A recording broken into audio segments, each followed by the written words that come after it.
3, 2, 1, and welcome back to Chasin the Racin. And welcome back to the podcast. It's episode 263, and as always, brought to you by WSC Performance and JCT Truck and Trailer Rental. We are joined in the studio tonight by our wonderful co-hosts. How's it going, guys? All right. You boys? Yeah, I'm good.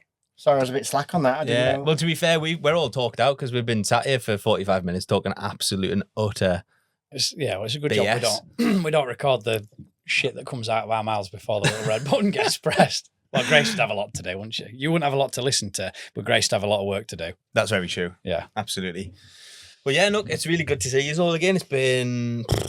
Can't even remember the last time It's not been that long since the last catch-up, to be fair. I think it was January, wasn't it? Mate, any time without you is too long. I know, you've been missing me, haven't you? Yeah. You've been missing me, Joe. Yeah. I seen him in... Why the pause? I've missed you like a dose of the shits. Well... No, I'm joking, Christian. Silver lining, you'd lose weight.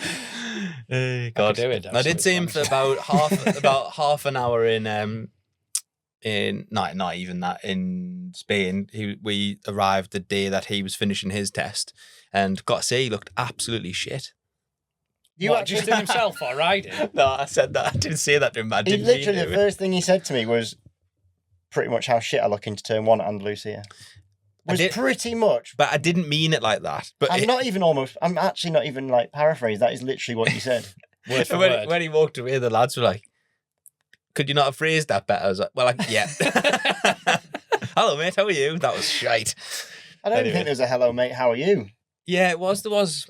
Maybe just was the formalities first. Yeah. And I wasn't saying he was great. It just looks, anyone who's been there, been around the track, it's not, it's a bit of an odd turn one, isn't it? A bit of I weird. bet you didn't go and tell Brad Ray and Rory and Danny that they were shit as well, did you? Left that for me, didn't you, mate? They didn't look shit, mate. That's the difference. Dear. I would kidding. That place is hard work. I've not been there before, but I went in... Andalusia we're talking about now. Yeah, Andalusia. When did we go? February? Mate, I've basically spent... You just lived there, haven't you? You've not come out. I've been very, very jealous of that. Yeah. But then I must admit, after 3 days, I was certainly on the F900. I was like, yeah, I'm ready to go home now. Would you not think that on the F900 at any track? Because I actually think Andalusia is the most, involving circuit of most circuits. It's the least boring circuit. Yeah. There's a lot. It's not boring, but like... I suppose a couple of long straights. There's a lot going on. It is a lot of fun, but I also ran out of tyres as well, which might have contributed to the reason I wanted to go home. But it's actually a fantastic test track, isn't it? Because it has a bit of everything. And in terms of a track in Spain that is similar to a British track, I think it's got a bit of everything.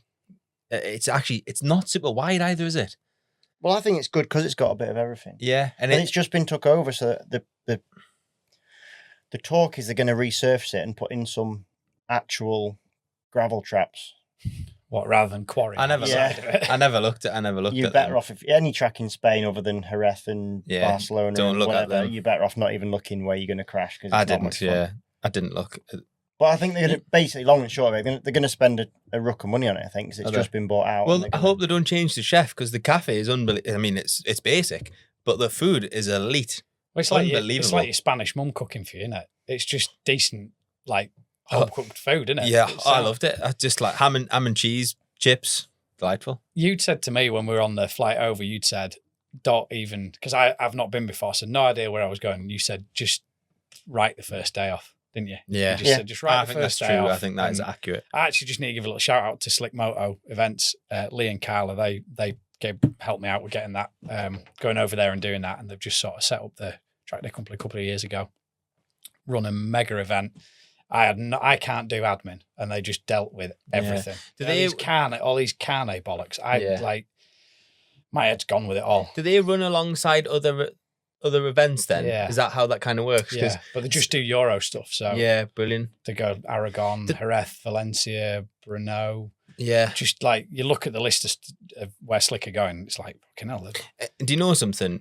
I'd love to just touch on the track day thing for a minute, because I've just recently acquired a CBR 600, which is just a road bike, and I'm going to leave it as a road bike, actually. Beautiful. It's Is full. it? It's a full stickered up. It's actually fully stickered up as Repsol. I'm gonna look like a right dick, but it was a good price. I might change the bodywork, but Why do you get some leathers to match it? yeah, well, I will get Grace to put a photo of my leathers when I was 6 years old. Do you know what? They match this bike, Rossi replica Repsol leathers. You need to get them off one of the companies that message me off Instagram. You know, do you ever get them Instagram inboxes from these like companies say from wherever they might be from? Yeah, the fake. Yeah, definitely. Yeah, could I'm be going to wet. buy you some. I think I might actually buy you some and just sponsor Christian, you. don't even lie about you spending money on something wasteful. Like, Yeah, that's don't even. But the idea was good. Yeah, fair enough. What are you going to do with the 600? Well, I've got this vision plan, right? That I don't have a van anymore. I've got a car with a tow bar and I've got a single bike trailer. But I love the idea of being able to go and do a track day at Croft and ride from my house to go and do track days. It's obviously expensive to get even though our race bikes aren't massively intricate to run, you still kind of I don't have any of the stuff to run it. So you still need the lads to come with the van, with everything, days off work, all the rest of it. And I just want to be out riding more. So obviously lots of people are doing that over the winter in Spain and stuff. And I just thought, you know what, I can do this. I'm going to keep it as a road bike. And if I need to ride it there, I will. Obviously it means you don't have tyre warmers and stuff. But I just want to kind of do a bit more riding, do some more track days and stuff. I also didn't realise how much I missed just going and riding a motorbike without any pressure. So you could say, oh, it's a road bike, it's got standard suspension, you'll not like it, it's not that good. You're just riding it to the maximum of its ability, aren't you? Do you know, I think it's 'cause, it's rare you ever get to ride something just for fun. It just doesn't happen, does it? Because You're in the competition Yeah. crux, Absolutely. the arena, I think without it's a big, always a being big able to reset. enjoy it. I just think it's a big reset when you go and ride a road bike because you know you can't really go that fast on them. You're on road tyres, so you know that you haven't got the grip that you like. You sort of parks all your ego for you, doesn't it? You know, when you're on a race bike, you think, I've got to do something. No matter whether there's a lap time or whether there's people fucking watching, we have an expectation built into ourselves, don't we? Whereas you go and ride a road bike and it's got a number plate and wing mirrors on it and a set of 8-year-old Dunlops that are square in the middle of them. And a Repsol sticker. You just immediately go, well, it is what it is, isn't it? It doesn't, anything's a bonus here. Actually, just want to quickly interrupt this episode to welcome our new sponsor, WSC Performance, who are an online-based performance website for motorcycles. So they do everything from sort of Brembo and SBS. They're also a stockist of Evotech and a load of other premium parts. They're very involved in racing as well. So they've been long-term sponsors of Declan Connolly, who races in the National Superstock 1000 Championship. And they also are heavily involved in sponsoring and running a rider in the F900 series, which is obviously very close to our heart. So we're absolutely delighted to have the WSC family on board. We'll put the website in obviously the description of all of our videos. Another huge incentive to become one of our patrons is they're going to be offering giveaways and discounts and things to Patreon members. So if you're not already a Patreon member, get signed up to get access to the giveaways. And also, if you're in the market for anything new for your motorcycle, replacement, performance, upgrade, whatever it might be, go and check out the website, WSC Performance, and they'll look after you. Yeah, but honestly, I've pre-booked some of the Jamie Whittam days at Croft because they're kind of lower numbers. Whittam's days are really good. I did I got to instruct at one of them, which I was super grateful for at the end of last year. And the days are great. I'm going to book on them. I've already booked the first one in April, I think it is. And I want to just go and do some track days and enjoy it. And it made, going over to, we'd just been to a No Limits Day, which I've got to say was one of the most well-organised events I've ever been to. In 3 days, there was one red flag, and I think it was because someone ran out of fuel. There was no major incidents. It was really good numbers on track. The move around the groups and stuff, it was really good. I really enjoyed it. Isn't it good how accessible going and riding in Europe is now? It used to be a few years, and I say a few years ago, maybe 10 years ago, if lads were going testing or riding in Spain, fucking hell, they're in Spain. Yeah, it was I know. It was it wasn't accessible to put this into the working man, was it? Put this into perspective. The price is unbelievable. How I don't cheap know. Yeah, the price is. yeah. It's unbelievable. That's what I mean. So basically, for the No Limits Day, 3 days at Andalusia, including your transport, track time, and a hotel room if you wanted to share with someone. And transport includes your carnet, by the way, and all that The stuff. carnet, you just do like a basic list of stuff and they sort it all out, right? Was £699. It was €50 a day for some petrol from the local Repsol garage, I might add. Did you go to the really local one? Because that's what they do you there. Oh, yeah, they do. They knew that. But If you turned up with your stickered bike, they might have like... Yeah, they might have thought done, you were yeah. sponsored. But also we're like... They might have thought you were Rossi. Yeah, well, probably. Yeah, look, it's Josh Marquez. But honestly, it was so good, and I definitely want to do some more of them. Like, it was really good crack. And fuck off. I said I wasn't going to swear tonight, and it's like we're 10 minutes in, I'm already wanting to punch you. We should go and do a Euros one, shouldn't we? All of us. Do you know? I was listening to another podcast earlier on this week with it was John McGuinness who was doing the chatting, and he said he had just been away with, I'm sure they had their race bikes or like super stocks or whatever, and he had just been away with Dean, and he was saying how much good crack it was. And that, honestly, I think it would be great. I want to definitely do more of it. The Euro days are fantastic, and like you say, it's really accessible now, but also like the crack on the evening's good, and you can stay. Yeah, local. when you're away, you're properly away, aren't you? Yeah, and it's really good. But the reason it's so cheap is like, the test that I've just been on, my boss rented the track, and the track hire is so insanely cheap. Yeah, in it's like comparison. reasonable, isn't it? Yeah. To try and hire Donington or Cadwell or Which somewhere. is just over it. impossible. Yeah. But also, Don't get me wrong, there's a lot of health and safety things that go with that. I would agree with that. aren't Yeah.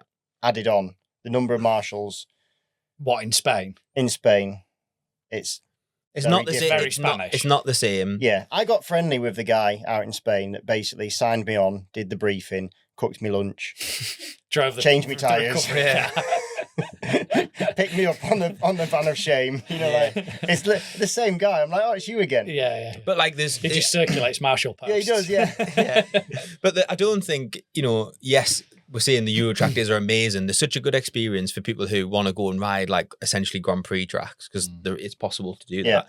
But then we're also blessed that we have so many fantastic circuits in the UK that you can go to. Yeah, it's, £100 for the day or a little bit more or whatever. But it's actually, I think I've just not really explored track days before, and I'm excited to do a bit more of it this year. I just think it's really good. I think the thing over here is that track day prices have gone up, haven't they? Like, But I think you get what you pay quite for. a lot. But you have a sunny day at anywhere, It's mint. you're not driving away thinking £225 for that. It only used to be Yeah. 100. You're coming away thinking that is, I've just enjoyed the money's irrelevant, isn't it? That's There's- the beauty of motorbikes. On Yeah. a shit day when it's hauling it down with rain and everyone's sat in an awning or under a garage thinking, I'm not riding around in that. You begrudge it, don't you? You think I might as well just set fire to that and gone to work, because there was no point, was there? Yeah. But a sunny day, don't care where you are in the UK, sunny day on a motorbike at any UK track. Absolutely. So definitely like a goal this year, and hopefully like we can do something together and stuff as well, which would be really good crack. But we, on that note, I guess we should probably touch a little bit on a bit of testing and being abroad and stuff like that. I know we've got lots to talk about, but you guys have been out having a bromance, which I wasn't jealous of while I was at work. You were massivly jealous. I was. Texting every day. I was texting, asking what your lap times were, but really I was just texting to see if you were getting on. How do I look interested? I just want to know if you are chatting. What am I missing out on? To be fair, also, without Lee Johnston's vlogs, I feel like I would have had even more FOMO, because like when you don't know what's going on, you're like, oh, I really want to know. But he did some like great coverage of your training days and stuff. I literally, the other day, I put in a sponsor's proposal. I am also now like an integral part of a it. big part of the Lee Johnston That's your YouTube selling blog. point. And I even showed him the email just to show. You are the punchline of someone else's vlogs. But honestly, it was really good to see some of it. And but then you guys you've done lots of track days essentially over there, because Well, I've done tons, because essentially the boss has a place not far away from the track, which means for me it's been like beyond easy to get track time. I never planned to do a lot of the days that we planned to do. Yeah. To be fair, I think even the one that you were on, I never really planned to go and do it, and then it ended up happening. No, because it was all last minute. It was all last minute for and me then and it last was going to be minute for me, you. and then Lee and Freddie and Charlie, the boss's lads. Also, we ended up all four of us going. So But yeah, he's got a house 25 minutes from Almeria and Lucia, because it's the same place. I can go there, fly out. Newcastle does flights for like 50 quid or whatever it is. Yeah, they're very He- good They're to Malaga or famous, Alicante. Alicante even. I've been going to because he's got a vehicle there, so I lift a vehicle. A few times I went out on my own with a team member, stopped at his house, so I've got no cost there. There's a load of R6s sat there, and that's it. Pick it Go up ride. and go riding. So But then you guys did like a more formal test with the Superbikes and stuff just recently, didn't you? So it's the 26th or something today of March. Last week, was it? Week before? last week, mate. Yeah, last week, yeah. Yeah, when you told me how bad I was. Yeah, that one, yeah. Yeah, that one. Well, you went a bit quicker after I left, so just it I worked. thought I had to. Was that the second time you'd ridden the? I rode it back out in. I rode it in December last year. Was it December? That was it, yeah. Yeah, I rode it in December, and then that was the first time really as a team we'd sort of got it is the first time we got our hands on the bikes and worked out what was going on. That was all right. We figured out we needed a lot of stuff to try and come together. So the test we had just was A bit of an example of that happening. yeah. Did Yeah. you? Because you were, you said you weren't struggling. It was night and day different from the Kawasaki. Did you feel now that because sometimes I think you have a run on something, you have a ride on something, you come away when you go back, it feels better. You just having a little bit of a break. Have you felt like having a 2 or 3 month gap from it and going back? It's all right. It's better.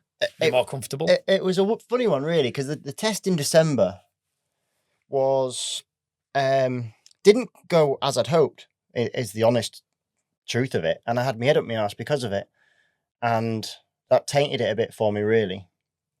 And also, I didn't have a reference. There was nobody else there on a bike that was comparable. So That's almost like the worst thing you can have, that. I think. yeah, I had no idea. Like I had my reference of what I'd done on the ZX10, but that was like after 3 days with a full team around me and I had Max there. And the one massive thing with Andalusia and Almeria to be fair, but more Andalusia is the track changes that much day to day, especially if there's been high winds that pick dirt on the track and stuff like that. There's a quarry not far from there, is there? It's one that unreal. we did was just Horrendous, isn't it? Yeah, well, the boss We stopped sacked him one day. afternoons One off. of the days, Chris, my boss, said you're not going out because it's too much, and I think it was the right thing. It was ridiculous. It was savage, Sensible, wasn't yeah. So yeah, I didn't have the test in December. I didn't have a reference, so I was kind of going off my reference what I'd done on the ZX10, and I was like a couple of seconds off that. So I was pissed at that, but didn't know. You still don't know if that was good for the day I was on or not good because it changes a lot. It changed an awful lot.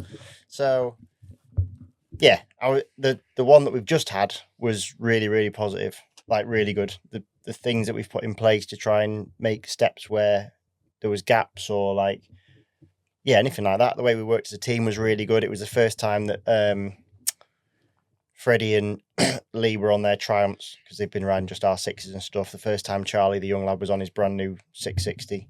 So it was as if we were at a race meeting. Yeah. Full More setup, type yeah. thing, whereas the first one was not as sort of structured. It was just like, yeah, let's see what we need. And yeah, it was good. It was frustrating for me in a way, the one we've just done, because we had a plan and we stuck to it, but it's still frustrating as a racer because the plan was for me just to try things where, regardless of whether it makes the bike better or worse. So there was a point on we only did 2 days, and there was a point like halfway through day 2 where the thing was horrendous. It was an absolute pig to ride. But that was fine. That was the plan. Not necessarily to make it a pig, but the plan was just to Understand it. do this, do Yeah. that. Bit of work and investigative work. Yeah, And eliminate a few things. and if it's bad, not necessarily put it back in because that takes time. Just carry on and put the next thing in. Like so. At one point, I'm like, oh my god, like. And then at the end, we just sort of put it back somewhere near, and I proper enjoyed it. So, and we did have reference because we had Honda were there for 2 days previous, so we saw the second day of their test. Really, Was theirs a private test then? theirs was a private test. So Ryan, Jason, Dow with Lee and Josh. Yeah. Don't know who else. Did John- Obviously, did John there and was Dean- Dean and I think and John went. the Dean, John, and Jack. Jack was there. Yeah. The Rapid Hondas were there. Yeah, I think they were there for DR2's crossover. Yeah. They? Yeah. Yeah, and then we carried on, and it was almost a Yamaha test. It was, and it was Senkat Racing's test, but Brad Ray was there. Danny Kent and Rory Skinner. That was all the Superbikes, I think. But then there was Ben Curry, True Love on the Super Sport. I think the MMB boys were there on day one. It was James McManus and Columbi, and he's on them, by the way. In case you didn't know that. Didn't know that. Yeah. So they're still running the Ducatis. Right, okay. Yeah, in Super Sport. And Eugene's up to Superbike. With Hawk. Got you. So they were there, and then actually Josh Watley was there on an R1, going very well. I seen that. Yeah, he did look just to be like going on well. a stock R1. Well, Yeah. I say stock. From what he said, it had some suspension. I don't really know him, but he came chatting, and some suspension stuff. But he was going really well on that. So yeah, we had some references, so at least you know a bit what's going on. Yeah, so I was quite pleased. You seemed in good spirits when I seen you for all of 20 minutes to insult you. You did actually seem in good spirits. It's funny, isn't it, with that place, because everyone will chuck lap times in there. Oh, I did this and I did that. It's like, on what day? On what day? Because everyone's got a magic stopwatch. Tomorrow anyway, there's going to be 60-mile-an-hour winds and a load of dust all over the track. I had a magic lap timer that I was just removing 10 meters of the straight for. I did actually do that on day one. I didn't realize because I had to set the track manually and I'd set it wrong for whatever reason. So if I'd was offline a little bit, it wouldn't pick it up because I'd set it in the pit lane and it wouldn't pick up the reference for it. So some laps I'd get no time, then other laps I'd get a ridiculous time. I'm thinking, what am I doing? I'm on it here. I'm on it. Anyway, but yeah, fair play. And you are off. So you did a day in Spain on you've got a ZX10, haven't you? I've got my old ZX10 from 2019 TT.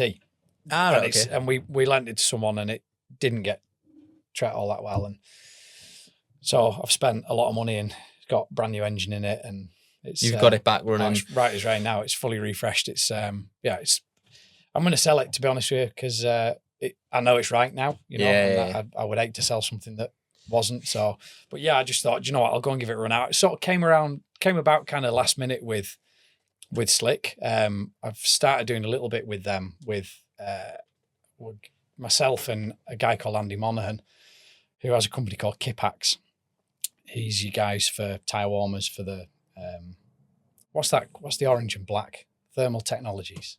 Oh yeah. So he brings them into the UK and a multitude of things. But as well as that, we're going to bring in IXS leathers. Oh wow. Which is pronounced Ix. So I'm in Ix. I've always wondered how it was pronounced. Yeah, whether it was IXS. I said to the guys in Switzerland, IXS, and they're like, no, it's Ix. I was like, right. Does it stand for anything? I don't know. Do you know? I don't know. They've been around a long time. Yeah, time. Yeah, good quality. They've put a lot of time and money into an investment into making it. They look really cool. Thing. Yeah, they're made good, handmade in Italy, so you're not getting something from not Europe. Yeah, they're good. They're very good. Randy Krummenacker has been at. Krummenacker was in them. All the Yart boys are in them. Agata's been in them. Do you know? I was saying Randy Krummenacker there, and I meant Agata. But Krummenacker is in him as well. Yeah. But yeah. So yeah, we've sort of us as Ix, myself and Kipax, have kind of teamed up with Slick and trying to just do a bit with the UK days. And then they then said, do you fancy coming to Andalusia? So it was all a bit cool. sort of last minute. And I thought, oh shit, it's hard, isn't it? You're trying to work a job and you're trying to juggle it all, be a family man and all the rest of it. And to be fair, I said to Zoe about it and she said, seems like now's the best time and you need to go and do it because March is going to be a write-off and then we go to Le Mans. Yeah. So you're going to Le Mans very soon. Yeah. Hence the haircut. What's up with you? No, nothing. I mean, I know I was in a pre-race trim. I was going to grow it. I watched Yellowstone. Have you seen Yellowstone? Oh my God. Is that why they bum each other? No. The cowboys. What's that one? No. What's that one? That's not on Netflix, that one. No, that's a different one. That's a different corner of your search history. I'm sure there's a cowboy Mountain. That's it. Yeah. That's the one. No, I was going to grow my hair. I'd watched Yellowstone and got all G'd up. I thought, I'm going to grow my hair. And then it's just got where it's annoyed me. And Zoe rolled over one morning. She looked at me and she went, you just look disgusting. I can't look at you anymore. So I was like, right. Similar complimenting technique to what Josh does, by the sound. Yeah. We've been together 18 years. On the subject of impact and also safety equipment, it's probably a good time to talk about our episode sponsor, which is Quinn. So some people probably haven't heard of Quinn before. It's a really we've met the team just briefly before, and it's actually like a really exciting bit of technology that I guess is like on the rise, certainly in the UK. And in Europe and actually further beyond. So give you a little bit of introduction as to what Quinn is. So they provide intelligent safety technology that uses real life data to reduce injury and save lives. So they were really sort of pressing on the saving lives bit, right? And if we'll give you a bit of insight into what it does, they've got a couple of different products, but their main one is like a pod. So tiny as well, isn't it? It's about it's like half the size of a USB stick. Yeah, it's quite a small device, and they work about 30 mil. 3 centimeters tall. So 6 inches. Yeah, so they actually work with a number of different brands to integrate this into their helmet. So they do a bit with Nolan and a few of the brands in the motorcycle world, but they're going to be doing more, but they're quite big in cycling and a few other places. So we'll share all the details so you can look at it. But essentially what it does is it records over like 6,000 times a second all of the various movements, and it can differentiate from various different types of injuries. So if you dropped your helmet, it can record. It knows if your head is in, it can sense what's in the helmet. So Yeah. It then knows from the speed that you were doing, how quick the impact was, where the impact was. If it's in your helmet and you just drop your helmet, it knows. So a bit like your airbag system. Yeah. So when airbags first came out, everyone was like, "Oh, this is crazy new technology." So it's a kind of a similar sort of methodology, I guess. But it does 2 kind of main things, really. The first one is you can program via their app to have an emergency contact. It's 3 in it, so you can up to 3, three emergency contacts in there. As well as the ambulance service within that. So they're integrated into 32 different ambulance services. So one of those 32 is the entire US. Yeah. And the rest is 31 ambulance services across Europe, essentially. And so it integrates into that. So if you have a severe enough accident and it knows you're unconscious or whatever, you've had severe impact, it'll contact emergency services with your location in that area. And also your loved one or whoever you put down as your emergency contact, which would not in my case be my fiance, but it would probably be one of yous. But it also gives them, depending on which country it's in, using whichever platform they've chosen to go with, it uses a GPS software that can give you location, absolute pinpoint location. So if you've crashed in the hills up in Spain in the middle of arse end of nowhere, and you've gone over a banking or something and end up in a ditch, it knows which ditch you're laid in and can get the emergency services to that point. Which is unbelievable, really. Like, I suppose I don't really know anywhere that has that technology or does that sort of thing. I know you can kind of do some of that stuff with your iPhone, but it's certainly not to this level in the impact data. But the kind of secondary bit of this is the analytics and the data that is collected by it. It is performance data to a degree. That coupled with the impact data and stuff is something that can be given to doctors or whoever's treating you to say they've had an impact in this area and this was the force and this is all the data. So actually, they had a testimonial, didn't they? Which he told us, which was a lass that had been doing motocross, and she had a big knock to the head. They were able to take the data from it, give it to the medical practitioners. From that data, they were able to see where the impact had hit and how hard, which meant they could CT scan exactly the area of the head to be able to say it's absolutely fine. And with that force in that area, now we've scanned it, the patient this is the result. Yeah. But it's not been it's not classed as a medical tool yet. It isn't a medical device certified. Yeah. And I don't think it's their intent. It's there for information to give to medical professionals who can interpret how they want. But it can also be used then. So any of us has a crash and we bang our heads and the helmets get scratched, and the initial response is, "Oh, your helmets, you've clearly banged your head. That's your weekend over." Well, hang on. Let's have a look at the data. That isn't. It's point one of a G impact to a fin. It's not enough to cause any sort of concussion or impairment. So, but then on the flip side of that, in a world of trying to protect riders from themselves, actually, it's fantastic because all of that insight coupled with a medical professional could not only diagnose that thing quicker, maybe diagnose something that you would have totally missed anyway, but actually it can tell you when you should be sitting out. Do you realize you've had such a bang on the head? on the Sometimes head. you don't know, do you? You don't know, do you? You don't know until sometimes Well, a couple of days that's later. the problem with Injuries a bang like on the that head as are well. so difficult to understand. I just had a bit of a headache, but Yeah. And I think I think from like a racing perspective, it's sometimes good to know. That was a big one.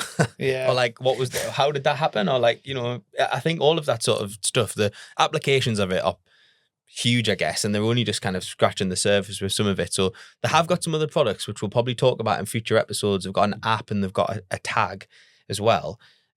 So we'll definitely share a bit more information, but if anyone is interested, go and have a look at the website. Like I say, you can see all the brands that they work with. So these guys don't sell directly to consumer. They work with brands because the product has to be integrated in such a way for it to work. We were talking, weren't we, that it's a shame you can't buy the tag and just put it in your helmet. But what the problem with that is that all these points of impact, the reason they don't like GoPros on bikes and GoPros on helmets is you have a crash, that becomes the point of impact. It changes how the helmet works, doesn't it? And I suppose every helmet company construction is different and so on and so They forth. have to make sure it's accurate, don't they? Yeah, 100%. So really cool. I really enjoyed speaking to the guys from Quinn, and looking forward to hearing a little bit more about some of the other products as well. But yeah, thanks very much for coming on board for this episode. And yeah, we'll put a link or a QR code or something. We'll get the info out there. Yeah, brilliant. Sorry, Joe. I couldn't resist the moment to talk about such a cool thing. You're all right. I know that you're heading off to Le Mans. Yes. Yeah, so I'm tomorrow? Back with the boys from Metis, and tomorrow afternoon, going to set off down to Le Mans for 2 days next week. It's half term, isn't it? So we're going to take the motor home and just have a bit more. Bit of family time on the way down, stop in France, just take our time getting down there. And then fantastic. Tuesday will be the first day on track, sorry. And it's Tuesday, Wednesday. So unfortunately, Gabby had a real bad car accident. Oh, really? I want to say November, where he hit a car head on his CB500. So he snapped his femur and destroyed his kneecap. So is his bike all right? No, there was nothing. He's had to buy a new CB. Oh, so that would have cost him all of €25. I did say to him, whose fault was it? And his instant reply was, 100% my fault.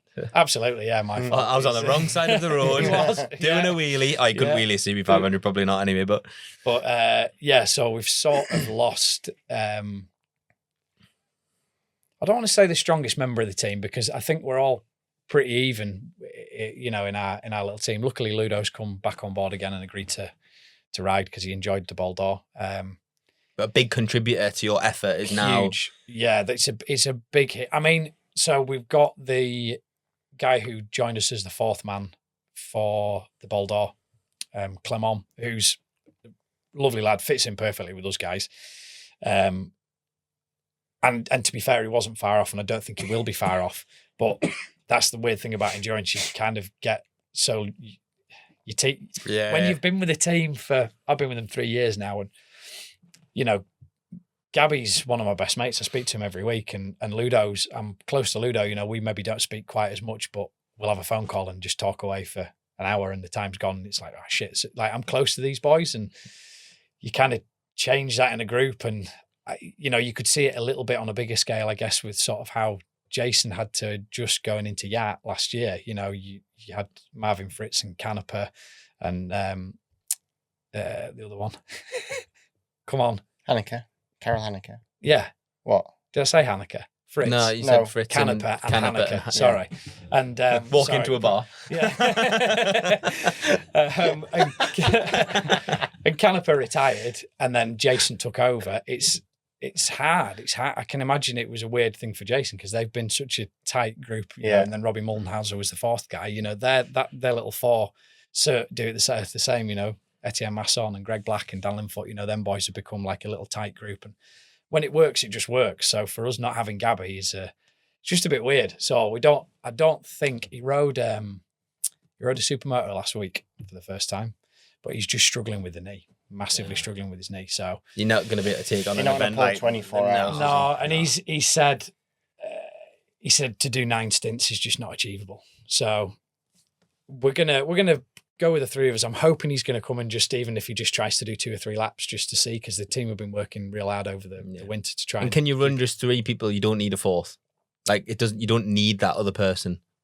You don't have to, but Does it make it easier? Well, in the race we can't. We can only run 3 riders, but we would always have a reserve. Got you. And did that rule not come in for the experimentals? Which doesn't make to me. It doesn't make sense for the experimental. Because the rule in production or whatever you call it, production and stock, you can run 4 riders. So you take 4 Makes riders. it easier. And I guess for funding, because often these are people that go and pay their own money and someone misses out. So everyone's chucking €8,000 a piece, or €5,000 euros. Some guy's watching it. And one of so they might say to him, "Oh, we'll reduce your costs." But still you're paying. You want me to pay €2,000 to guarantee not to race? You know, it's like so. Yeah, they changed that year before last. It's 2 years. But experimental's excluded. Experimental, they won't do it. And that's per EWC.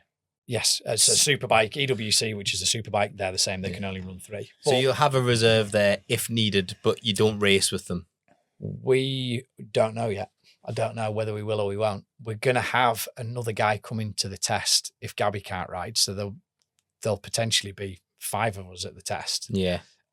Well, the guy who's coming along, I don't think he'll come for the race because the following weekend is the French Superbike, round 1 of French Superbikes at Le Mans. Ugh. So a lot of guys go and do that to get themselves sharp for the race. And the conversation was that I would potentially replace Gabby because Gabby always does it. Ludo does all of French Superbikes. He's got just invested a load of money in a BMW. So he always does French Superbikes.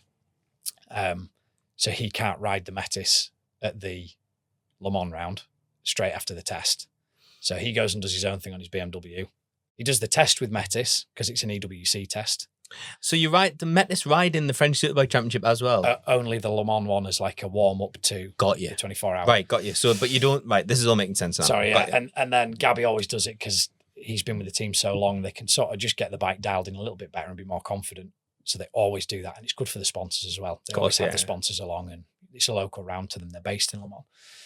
So Gabby said, you better get yourself ready because I said, I don't think I'll be able to do it. So I was peaking. I thought this is perfect. So I'll do 2 days of the test and then the race, 3 days for the race, and then we'll be into the 24 hours. So mega. But and a sprint race will get you sharp as well. Yeah, it? Like, it makes you pull your socks up, doesn't it? When you get, mind you, riding with the fucking French makes you pull your socks up because they come out of pit lane straight on a qualifier. They're just mental. Yeah. But I think from what I can gather, for them to register me to do the French Superbikes is a real pain in the ass. Ah. So that if you've got a French license, you're gold. Yeah. It's easy. But not on an FIM. And not on a FFM, French Federation license. They're just like a one-off, one-day test thing. It's completely different for a race. Got you. And they've got some big sponsors coming. So they've hired a box up in the pit lane gantry, in the grandstand. They're going to do some talks with sponsors. They need someone who can speak French. So me sitting there talking in pidgin English is not a lot of good to them, is it? So in Yorkshire. In Yorkshire. So I said, no, look, I totally get it. I completely understand. And in fairness, so they're going to let Clement do it. And he's had a lot less time on the Metis. So it's better for us as a team. If he does that. If he does that gives him more time with the bike. So so we'll do 2 days there, come home for a week, and then back out for the race. So did I see that Mark VDS is sponsoring the whole championship or something?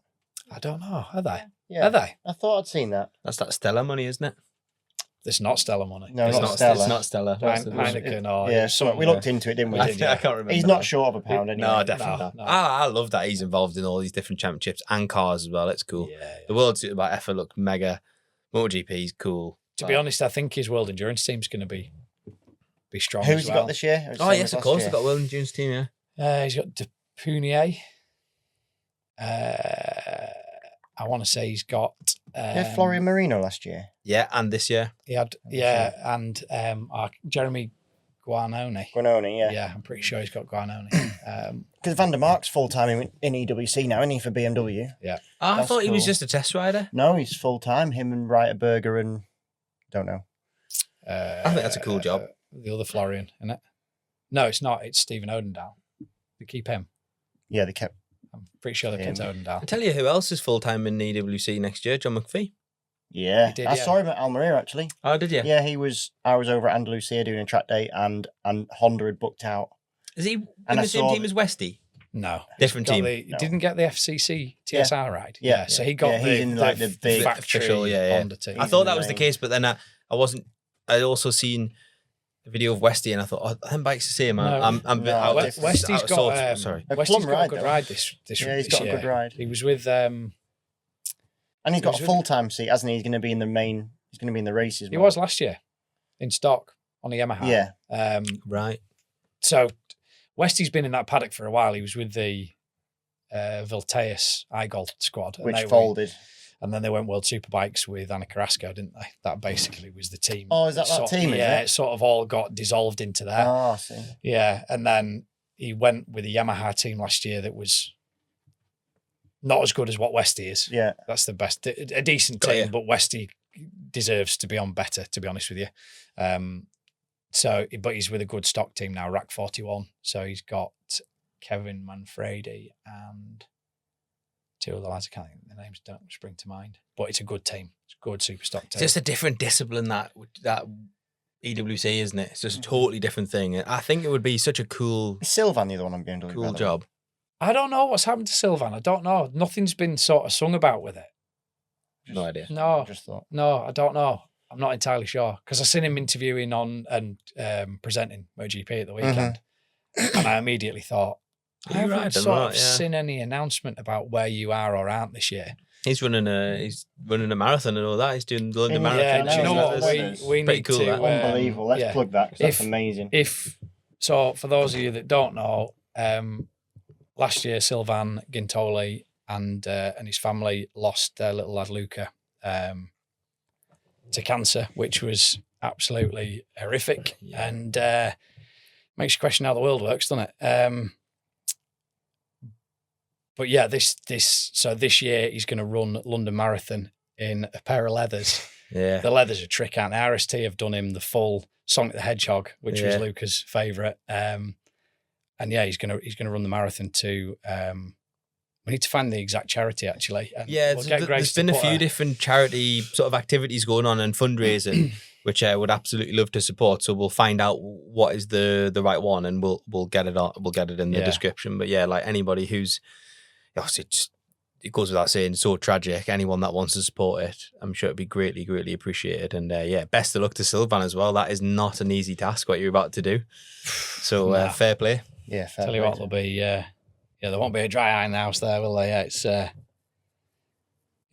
it's shit. But the way they've sort of bounced back as a family as well, Sylvan sort of, what a boy, absolutely right. We just get on with the job and Yeah, fair play to him.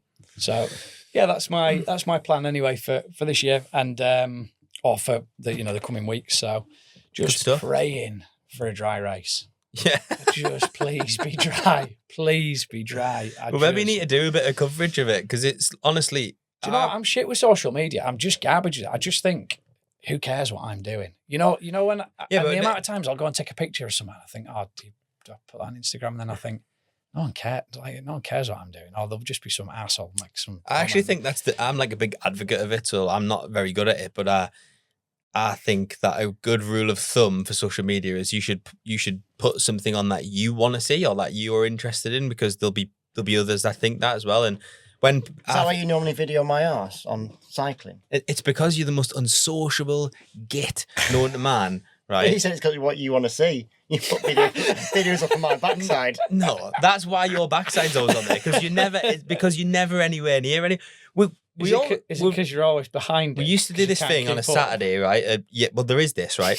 We used to do this thing on a Saturday, like a group ride, which was he'd go off and do whatever, would meet at this particular time, do a route together, so no one gets dropped. You ride together to a cafe, have a coffee. Was it like a mid-ride cool Which down means for him? We had a coffee. Spending fucking £1.90 or something for him. Yeah, but it means talking to people as well. Yes. So me and my mate cycled from South Shields to, it was like 40 k's or something to get to the point. We'd been at an hour. We met another lad on the way.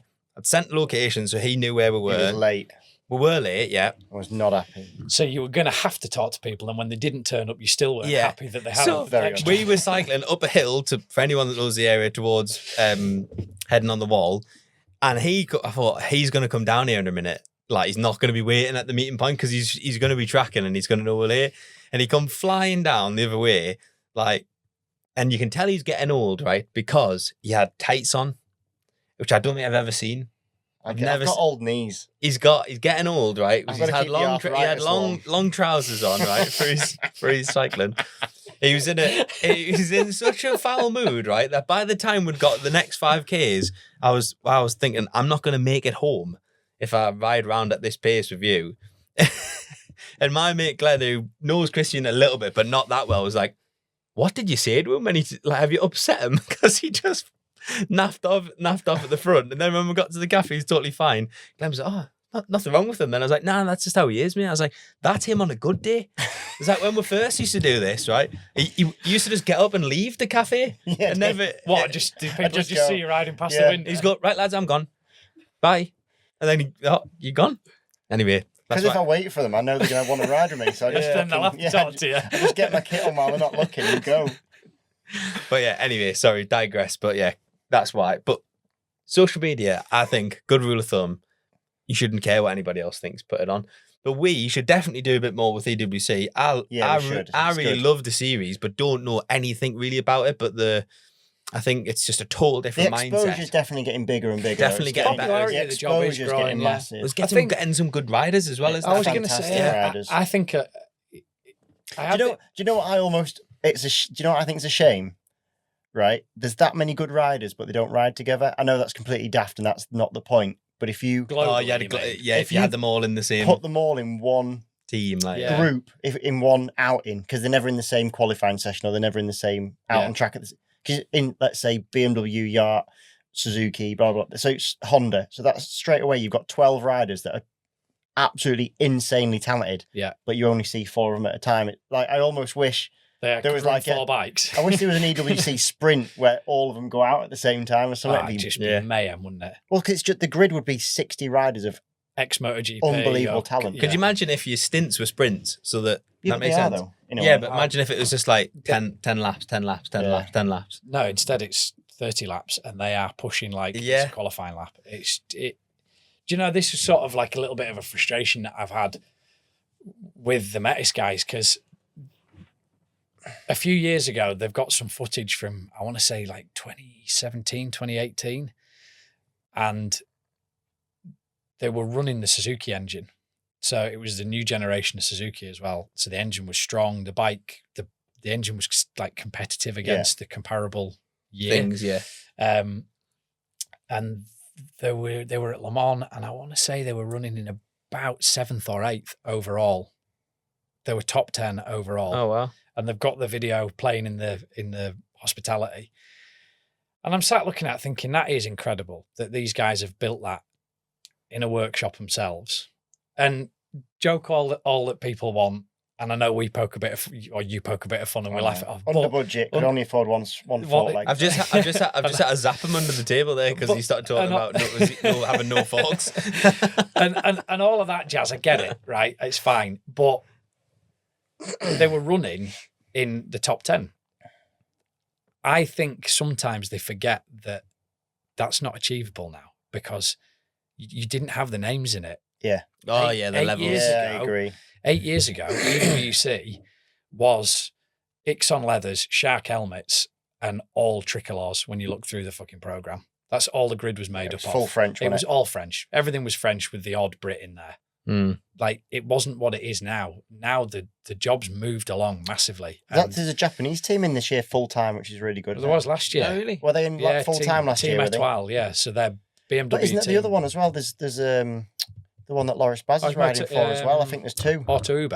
Yes, Are they I think they're full-time, are doing they? full time as well. It's good. It's mega. It's mega. You know, Cool, that. it might Yeah, be it's just- jumping in there. It's a total different spin on motorcycling. I think it's class. I know it's been around a long time. There's a lot of history with it and stuff. It's just And do you know what? I cool. give a little bit of credit to No Limits because I do think what they're doing with the endurance championship over here, I know it's not on the same level, but they're making, it's the club version. they're getting in there at the grassroots, aren't they? Yeah. You've got to have a foundation to start from, and maybe running a British endurance championship for you boys to go and racing wouldn't make sense because you guys are going to go, no, we do sprint racing. But if in there now and you start building the foundation, 10 years down the line, there's nothing stopping that being the culture for the next generation of riders, because the next generation of riders are going to have grown up doing with lads and dads in vans and caravans. Doing we'll endurance. Go do that. We'll go do that no limits endurance. I think on your 400. You know, it's. I think the beauty of what just before we go on to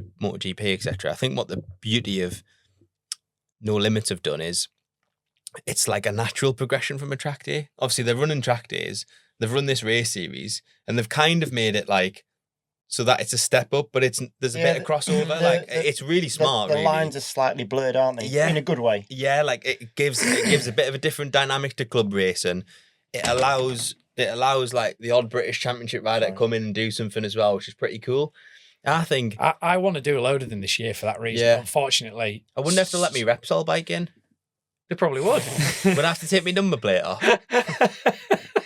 What if I get your horn on? Well, what if I get one of those really trick tail tidies where like it flips up? Listen, I'm going to just talk about, you say about horns and flipping, we need to talk about Kyle doing ridiculous things. Actually, not just Kyle, because Rory was on a road bike as well. On an R1 he left the mirrors on his as well. Yeah. Well, Them boys have Glenn's been done doing the same as well, hasn't he? Glenn, I didn't see as much of Glenn, but yes, Glenn as well, to be fair. Glenn's been on a V4S. V4S. Kyle Kyle's bought a V4R. And these lads have invested in them on their own, haven't they? They've bought these out. Certainly Kyle and Rory. Definitely has. And Glenn has. Rory has. I think Glenn might have got his... For the team or whatever. Or, not sure. But anyway, they're still investing in themselves. Yeah, definitely. But I think at times, like... Yeah, but it's meant to say, isn't it? It also shows you just how good our standard road bike is now. Yeah. Sorry, I think that's what I was going to get at. As in, we're laughing about your thing with mirrors and lights and blah, blah, blah. But it's doable. The goalpost yours is a bit of an older one, but the new bikes now, the modern bikes, are insane. And I did actually speak to Kyle about it on his bike, and he said it is incredible. Yeah. But he's got a CBR 600 as well, which is he's got one of everything, hasn't he? He's got an R9, is it? Oh, is he really? Jesus Christ. Is it an R9? Right? I get confused between an R9 and an R7, me. R9, which is the 600. It is an R9, yeah. But his Honda that he's got is a bog standard Honda with a fairing on it. Yeah. And that is impressive to watch him do some of that stuff. And the only difference between like the Honda I haven't actually got it yet, but the getting versus the new one is like electronics are different, tanks a bit different, bigger throttle bodies. The chassis is the same part number. Yeah. There's like, it's cool to know like how good that bike must have been. Do you know what I mean? To go on. Yeah, I think in a way it's good to see those riders. 14. In a way, I think it's good to see those riders doing those things because it shows what's capable. Oh yeah, it's class. Like I love seeing it. That's sort of the thing that spurred me on to get one. Actually, watching them do that this winter, I thought, actually, you touched on something before. Even so, I've been riding these R6s, which are the teams, and something I really got a kick out of was getting the most out of something that wasn't perfect. Wasn't the fastest thing. It felt like I had severe asthma. They were probably full of sand coming up. Yeah, but you know what I mean? Like he did blow one up as well. I did blow one up, which wasn't ideal. Went down well. Went down like Christian's conversation at the cycling gaff. Oh, your compliment. Do you know what, as well? I'd offered to buy one off the boss as well. He's like, no, it's fine. And then I had to do the phone call of, it's just shit itself. So can I buy a good one? So, and I had to remind me that I had offered to buy it. Yeah. But yeah, there's something really fun about getting the most out of it. I don't really think it matters that much what you're on. Yeah. There's something really enjoyable about getting the most out of it. And so bear in mind my times were, let's say, 8 or 9 seconds off what my best time ever was around there. But the enjoyment was on a Superbike. On a Superbike. But the enjoyment was so good and it's so it didn't relate in any way, shape, or form that made it almost more fun. So a good time for me started at whatever I did on the R6, and then I would chip away at it, and then you get a real buzz out of just like making it better. Oh, actually, maybe I can get into the next time bracket, and maybe I can a bit of time here and a bit of time without feeling there. like you're like that the whole time. Well, I built up to it. Him and Lee were like the Mighty Ducks, full flying formation, and then we were stood watching on pit lane. I thought, I wonder how hard he's getting stuck in it. Yeah, but then I went back like a week later on. We only went like 3 seconds faster. Did you? Yeah. Did you really? Yeah, she blitzed it. You lying bastard. But Lee last week was proper fast. Lee, Yeah, you yeah, could I see tell. that, yeah. You could tell Lee was keeping him honest because there was a couple of times when he came out of turn one. It was and I thought he's trying. He's trying. It is cool. Like, But it's good fun. It's super. Like, all I Yeah. mean is, there's something super enjoyable about it. Almost doesn't matter what you're on. Well- Making the most out of whatever you're on. Well, that's what we've just spent 3 days there on the F900. And first day was like learn the circuit. I've never been there before, so we're just doing all that. And then actually, I really enjoyed the second day because I went there with a motorbike that basically can't change a lot, and thinking when I finished the season, I was like winning, Mhm. and I'm not really sure I could make my bike much better. And then we messed around with lots of little things like rear tire pressure, foot peg position, changed fork height, like things you can change, right? Basic stuff. And every single time we made a change, there was like not just I got better because you knew where you were going. Like it was like, that feels felt better and went quicker. So it was really rewarding, and I really enjoyed that. So I totally agree with you. It doesn't actually matter. You could be riding a pit bike around a car park of cones if you've got something to chase and something to improve on. It makes you think about yourself. And then the third day, we never touched the bike and just concentrated on riding again, which was really good. So it was dead. I enjoyed that. You've got a teammate. Yeah, actually, we've not talked about that, have we? So we're doing obviously the F900 again with Chasin the Racin, which is cool, and really excited actually. And then the couple of the guys in the team who are Tim, who was part of the original investment in the bike and stuff like that, has decided he wanted to run another bike, and he had a guy in mind. So we have this like sort of ethos in our team, which is you have to be doing this with people you want to do it with, and we have to enjoy it, right? Like us winning races and fighting for a championship last year was like a total byproduct of that. Mm-hmm. And we all said again, if any of those two things don't happen, we don't want to do it, which I think is really nice. Remember what we're doing, right? It's not British Superbike Superbike Championship. So Tim works with the lad called James Dutton, who actually is steeped in motocross history. If I tell you, I won't know, right? Because the Dunn name, I know the Dunn name. Yeah, Dutton. Oh, Dutton. He works for that name. Banks Honda. Anyway, Okay. his family are like steeped in motocross history. You can geek off on that in a minute, because I didn't have a clue. I didn't have a clue who they were, but you would know. And anyway, did a bit of classic racing with him. He's like, got this lad. He's like really sound. Everyone will like him. I want to run him on one. Like, oh, he's okay. Cool. So we've sort of gone about it, got another bike. With Tim's bought another bike, and he came. They built it. Matty's helped him build it. Come to Spain. Everyone's on board, and I thoroughly enjoyed riding around with him. He's He's done like the junior 300 class at some point. I think he'd done a bit of that a few years ago, but I think been out of road racing other than track racing and stuff for a couple of years. And it was like pretty impressive straight away. It was nice to have a second person to like bounce things off, and it was almost good to validate some of the things we were doing. Obviously, the pace was like a little bit different because he's just learning the bike. They're quite a weird bike to learn and stuff anyway. But I actually really enjoyed trying to make him go faster as well, which was a bit of a really like a nice thing. So with a bit of setup and also just like riding and stuff. So really enjoyed it. And I think it's going to be nice season with everyone because it'll be such a good atmosphere, but also just nice to have another bike with Chasin the Racin on as well and just promoting it and getting the name out there as well. So you're feeling good? Excited, yeah. I'm feeling good for the season, yeah. Was there anyone else there from the championship that gave you a gauge? Oh, mate, you should have heard the calculations that were going on for his lap time. He messaged me, what's a good lap time? I was like, right, well, I figure that I'm 104.6% of the average lap time of a sport bike is what we do, and da-da-da. And he backdated this flipping thing to some lap time in his head. I went, mate, just go and enjoy your bike, didn't I? What lap time did I do? What did you do? The exact lap time that I said was the equivalent. So I'd worked out that basically, on average, could you be bothered? I couldn't. I got bored listening to his. You need it. You need all right, Josh. Whatever. You need a gauge, right? You need a gauge. Yeah. There was nobody else there. There was one other lad there actually who was riding around on slicks and different stuff. You do, yeah. But before I got there, I wanted to know like what I was aiming for. If I got there and I was 3 seconds off the pace, like I need to do something about it. But if you're near, then okay, I don't want to risk crashing, sort of thing. I'd worked out that the Supersport lap times, whoever won the Supersport race, when we'd won a race, I've just had a sleepy tea. I don't think I need it. Listen, lad, this is not this complicated, right? The differential between a Supersport lap time and our lap time is about 7%. It's actually 7.3 on average across a VSB circuit and a blend of circuits. So if you apply that logic to like the times that Jack Kennedy, etc., were doing on 600s and what these lads were doing on 600s, actually it was anywhere from like a low 204 to like a high 205 would be somewhere there in the ballpark. I found out after that Nicky Coates had been there on his track day and done like a 204, something like that. We did a 204.4 and I was delighted. But it was nice. I know you laugh about that, but I thought you would appreciate that level of interest. That's normally the thing you would do. Yeah. And then he just called us a wanker. So that's why I said he was shit when I got there. because you were already wounded. Yeah. I didn't call it, it's just funny. You're just funny. You make me laugh. Why?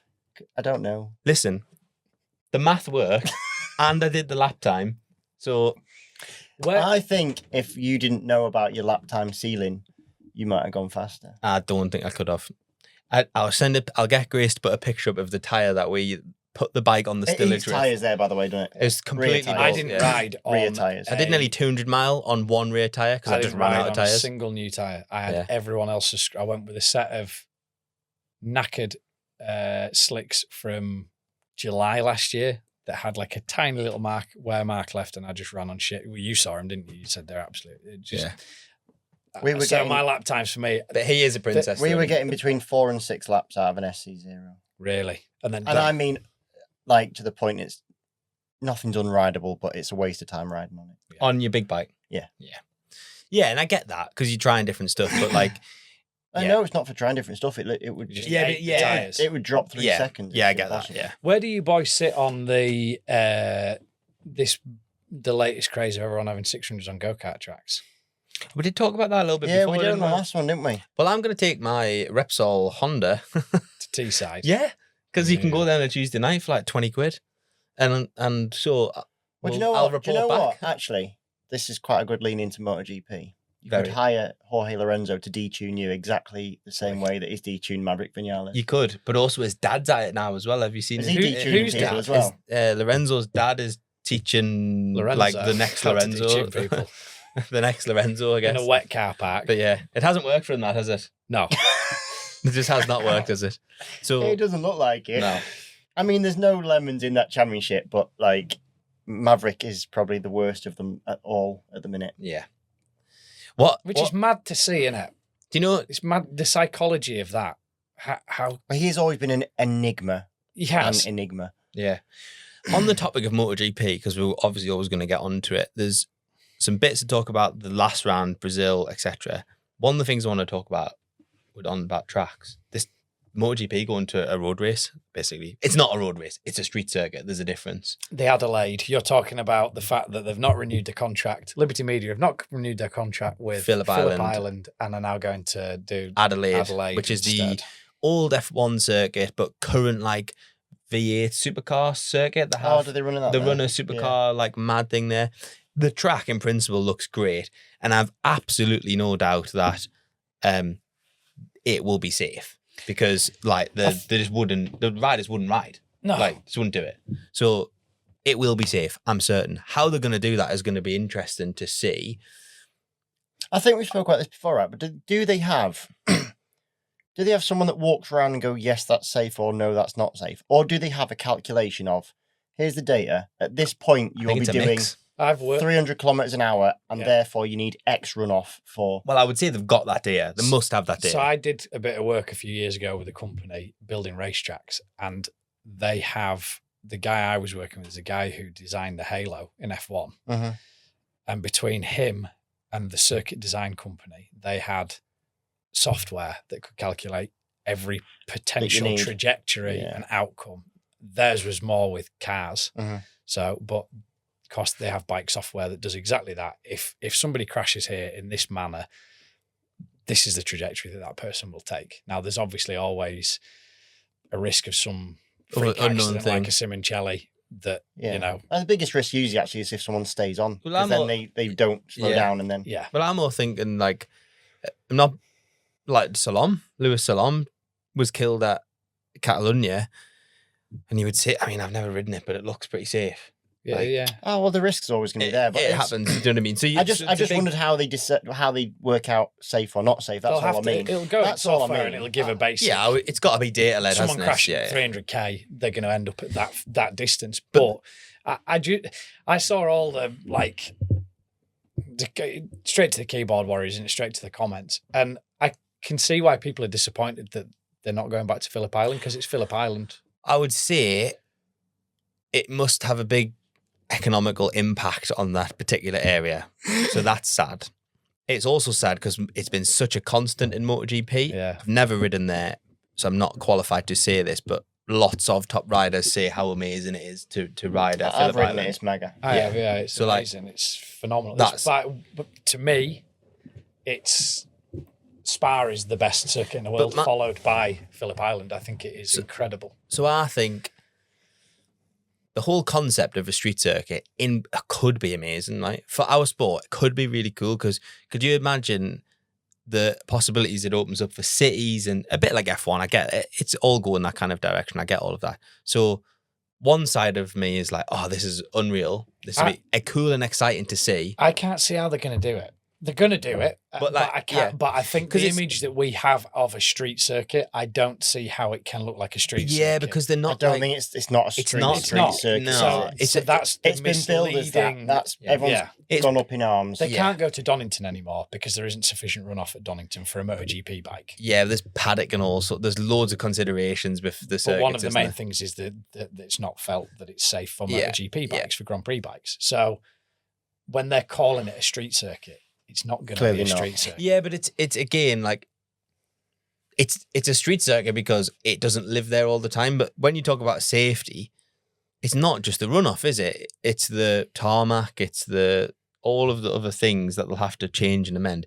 Really interested to see how it comes together. Yeah, no, I think it would have been taken differently. I think there's a romance element with Phillip Island. If they'd said they were going to get rid of Ballerton Park or whatever, I don't even know if that's in World Superbike, but anyway, if they went there and then they said they're going to do a racing, that's Turkey, innit? Around the streets of Turkey. I think it's Turkey. People would be like, okay. Or more accepting. Yeah. It's the romance element. And Phillip Island's been such a... Now that we've got a company like Liberty Media running the show,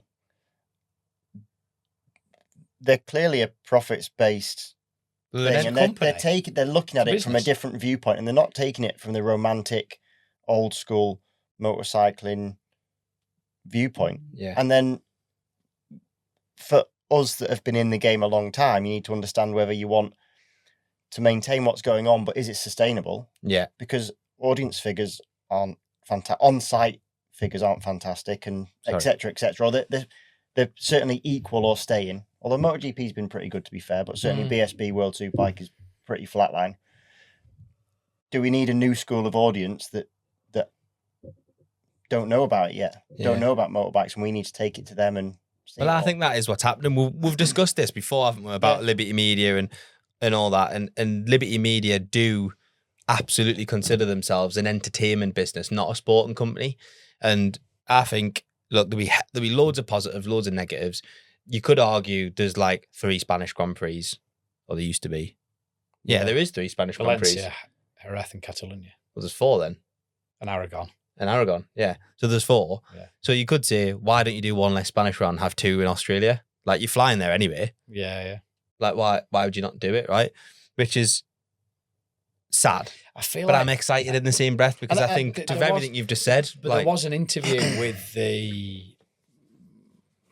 he was the sporting councillor or some member of government in Melbourne, and he said we ticked every box that they wanted, and other than something that was sort of outside of their control, we did everything. We jumped through every hoop that we possibly could. But at the end of it, it's an accessibility thing, isn't it? Phillip Island's probably the hardest of all the circuits for the fans to get to. Yeah, it's far away, isn't it? And it's far away. Especially when you're there, from what I believe. But It's one road in and one road out. Well, To get onto the island is one road in and And one actually, road out. I think it was Jack Miller that had said about it. He'd done quite a good interview saying how expensive it is for a family to go and watch. did, it. yeah. I He did, yeah, it was he very did. good. I seen the Jack. Look, I think there'll be lots of positives. It's sad about Phillip Island. Yeah. It will be weird not to see it. But the other, on the topic of Phillip Island, we'll go back to MotoGP results and stuff. I never really realised this until I was chatting to someone last week. But Phillip Island is now the only flyaway around for World Superbike, Yeah, it has been for 2 or 3 years. so it's basically European Superbike. Since we lost Laguna. Yeah, so that's so sad, isn't it? And I really Shit, hope, innit? in the next 12 months or so that Liberty Media do something about, because they technically own World Superbike as well, right? Mm-hmm. I think so. This was part of the Dorna thing. Anyway, you go into Australia, you could go to Malaysia. It's On the not- way back. Yeah, it's not. I mean, we're simplifying that. I understand, but it would be it would just be good to see that a bit more. I'd actually personally look. We don't even, and not that it might be a bit of an issue now, but we don't. They used to do Qatar and stuff like that, didn't it? There's nothing. Yeah. Oh, the Qatar, Nothing even there now. Qatar was brilliant. I always liked the racing there. I Yeah, those but they went was cool. to Thailand and stuff, didn't Thailand, they? A couple of years ago, World not that long Superbikes, ago. Yeah. Thailand. Yeah. In fact, did they not go last year to Thailand? World That's true. Superbikes. I'm pretty sure they did. When you said then it's the only flyway, I'm pretty No, they sure did not last year. No, It was the year yeah. before. It's been a was it couple of 2 years years with ago? only one flyway. Right. But I would actually love to see. I know we've talked about seeing F1 and MotoGP at the same event. Could it happen? Would it ever happen? Maybe now with the introduction of these street type circuits, They could run 2 in a weekend. maybe. But what would be unbelievable to see, I think, is sometimes a World Superbike and a MotoGP event. I think would be really cool. Don't think they'll do it because it's too close I know, in times. but I was going to say, yeah. It spoils the. yeah, it that's would true. discredit MotoGP a little bit when the production It would, bikes are but it not that would far off. it would be cool to for them to. It's like when you to realise, grow, your McDonald's burger's not that far off your flipping Gordon Yeah, Ramsay, whatever. I get that. No, as in somewhat better. And it is a totally different prospect, and it's a totally different. the lap times are only 2 seconds different. The fans would Yeah. be This is not the same crack. Yeah, that's a good point. Do you But know I'd what? love to see it. I'm really struggling to get into MotoGP. I'm not going to disagree with that. Yeah, Shoot me down all you want, but I watched Brazil and I find because the bikes are complete spaceships, I just can't relate to, and there's nothing relatable about them. And I just sit there and I feel like a little bit like I do about F1. I sort of think, well, you got no connection to it. yeah, absolutely nothing. Whereas I can get really into World Superbikes and BSB and Yeah. watching, and maybe it's that there's a personal connection to the lads in BSB and some of the lads in World Superbikes. The Lowe's brothers and Taz. You sort of them, so you're a bit more invested. I don't know, but I just watch MotoGP and there's just something about it where I just think. I think it's because you can appreciate it. Wings and all. Yeah, It's like I think you can appreciate the job. I've never ridden a MotoGP bike, but I've ridden pretty close to Moto2 bike. I've ridden the Moto3 bikes. Arguably, there'll be different specs and stuff. You've ridden all the stuff that's in Britain. You can really actually appreciate. I find watching it, you can appreciate what's being done and how hard it is to do that thing. I think with MotoGP bike, it's so. Like you say, it's so unrelatable now, but maybe that's part of. Maybe that's the idea. I think that is the idea. I think it's Maybe to it bring is. more social fans to the sport and stuff as well, isn't it? The lads I work with, one of them doesn't ride bikes, but he's mad about MotoGP. because Absolutely of mad. all the stuff that goes around it, right? And the way they're doing he it. just and- says, it's ace to watch and this and this that and the other. But maybe you're right. Maybe it's because he doesn't race and doesn't ride, so he's got nothing to sort of gauge anything on. I don't know. Maybe I'm weird. What was the if you could turn MotoGP back to a particular era, era is probably the wrong word, but year where you would want to watch it again, what would it be? the year that everything went to 4 strokes, or the last year when everything was 2 strokes? Everything 500. So what's that? 2000. Well, there's a couple of years It was sort of weird when duality, wasn't yeah, when they let Rossi run the V4 and the Honda, but Yeah. Caparossi was still riding, and Biaggi was still riding the 2 strokes. There's a movie about that, if anyone hasn't watched it, called Faster. You I think I've seen that. must have Was watched that the one it. that Ewan McGregor comment? Yeah, there's a few in there. race. Fastest Yeah. and well faster or something. Yeah, like well that, then I don't Brad know. Pitt did one later on, didn't he? He did Even faster. He did a even faster. So I think it's No, I'm called, joking. I think it's actually called even faster or something No like that. way. It's something like that, yeah. But that year when like it was Gibbernow and Rossi on the Gibbernow and Rossi, that- Jerez, I can remember. Yeah, it's like, pretty do you impressive know when people say, race. can you remember when Diana died? I can't, because I was like a speck of my old man's ball back then. But you can remember. I can remember, is that Rossi. question? Yeah. I can remember exactly what I was doing. I remember me dad diving across the living room, picked the fucking landline up, which had a cord on it still then, even 2004 or whatever it was, to ring my Uncle Mick to go, because he hated Rossi. We loved Rossi, and he was like a Gibbernow fan. He scored, the cheating bastard, on the phone. Yeah. And it was mint. I loved it. But- I just think but there was proper rivalry then. It was rivalry, but it was also, to me, they were still motorbike. You could go and look at one they and look go, mint, that yeah. is stunning, Yeah. but everything makes sense. You go and stand next to a MotoGP bike now and you go, what's that doing? What's that doing? Why is that little like? But the MotoGP I don't know. bikes I feel like you're staring through me thinking, I'm what? listening. Do you think, do you not agree? I don't agree nor disagree, really. I think they're odd bikes. I enjoy the racing, but I think the racing's... There's a funny thing that's on in racing, is that all the grids have got closer, but the passing has maybe got less. Yeah, because everyone's kind of in a, like a neutral Everyone spot. finishes within 10 seconds, 15 seconds of each other, whatever, from Yeah. first to last. But then, do we see a load of passing? The event No. of getting to Do the we? end. Yeah. Yeah. because of whatever reason, because the bikes do exactly the same, I think not that's the same lap time, but that is their pace, and then the riders can are only so contribute, good. Well, yeah. no, they're so good that they're so set on their lap time they can do, and they understand that. So But- the racing isn't necessarily fantastic because But they because of can that. only contribute so much because there is a cap at the performance that the bike can give them. Like that's why I struggle with F1. I don't think it's as much. I mean, in we're MotoGP, seeing but but I think we're seeing it more this year. So we've seen it a lot this year. Yamaha brought out the V4 and it's a turd at the minute. yeah, So hopefully it'll come good. Yeah. But yeah, basically at the minute, if you're on a Yamaha or even potentially, let's say, a KTM, KTMs, although Pedro was leading the championship, so he's kind of bucking the trend a little bit, but you can see that he's forcing something to fit, shall Yeah. we say? Even Aprilia just was 3 Aprillias on the podium. well, 2 years ago, you wouldn't have thought that, would you? 2 years Yeah, I ago, mean, you that's- wouldn't have wanted a Aprilia, would you? Because they No. were just a turd. So yeah, I think we're seeing more the manufacturer race, Which is why I struggle with F1 because you go, like you see in F1. green, red, blue, Yeah. blue. Here we But go you again. say what was the previous? We used to have a 2-horse race more or less in 500 Grand Prix, and if you Yeah. weren't on a Honda, then you weren't. And you would see races where Doohan would win by 30 seconds over Doohan and Crivier, for example, would be 30 seconds in front of third. So we've got to be a bit careful not to look at the past in some rose tinted glasses. Do you know what I mean? Because actually, most of you can pick and choose a race that was mint here and a race that was mint there that you remember from your childhood. Yeah. You've had a long childhood, Yeah. so actually, You're right, because that era... when is the golden era? Are So- we in it even? You know, Well, I is don't this- think there's such a thing as a golden era. I don't agree with that, because... No, I agree. It's there isn't. generated, But isn't what I'm it? saying is, it's very easy The to look back. era is Yeah. the era that is the golden era is the era when the sport meant the most to you. Well, isn't it? yeah, and I think, you but- go back to people. Agostini was the golden era. Yeah. Well, for us, it was Rossi. Yeah. For And the generation But after even us, Aggo, no one could have. Aggo was fantastic. Don't get me wrong, but I would say he had. Back then, it was even more so that his bikes were so just much so more much better. superior Yeah, than anyone else. yeah. That it's even.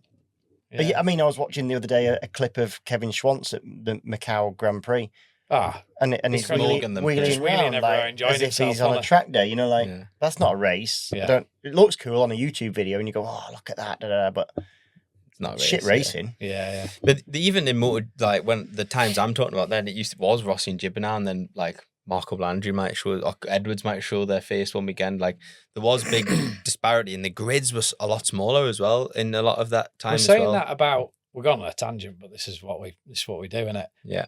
What was your era where you went? That was the era of World Superbikes, because I've been watching some playbacks that I'll tell you my era, which I've ended up watching. I've got some vague memories of the kind of remember really early 2000s, Bayless fell off twice in one race in the wet and still won. Silverstone. Silverstone. Yeah. And then he got a ban because he went over the line and did that. And they banned it. They give him like they either fined him or they knocked him in some positions or something. So I remember that vaguely, but I would say my kind of like proper golden, I don't want to use the word golden here, but my like vivid memories are probably Torsland on the Honda. So coming out of Neil Hodgson, winning the championship into Torsland stuff, and then that's kind of like real vivid. But then also when like Biaggi and Checo went to World Superbikes, I think there was some depth of field in World Superbikes then, and it was like proper cool race, and there was loads going on. Bikes were cool. I suppose Shaky would have been at that time, about 2005, 2006. I suppose it's when I'll tell you. I suppose it was when me personally, that's when I was doing a lot of my kind of racing. So I was like proper into watching it all the time. I mean, I'm excited about World Superbikes now, actually. With the racing, do you not think it's always good when rules change and innovation changes? That's when you get the change up. It resets things. So that's when it's good. You know, like when you had the 4 strokes came in, like it was a sudden reset of actually other manufacturers can get involved and not involved, but they've got more chance. Different, yeah. And actually you had a lot more different, you know, there was a time when you had, obviously there was some triples involved, you know, there was some, even in the 2 strokes and stuff like that. So you had quite a lot of different things.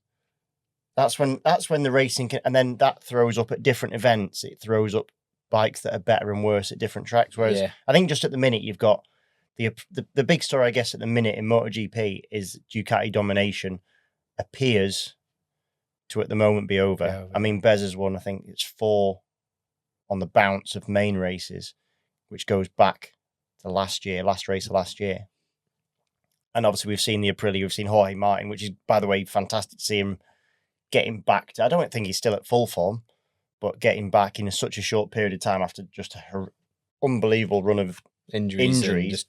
Nice to see him back, but then you've seen Ayagura go well, Ralph Fernandez has gone well, although he was off the boil last time. But yeah, there's definitely a changing of the guard, and the Aprilia is now the one to be on, and the Ducati's kind of second fiddle. But it's funny because you soon change, like, you watch it and you're like, oh, it's Ducati Cup, it's boring.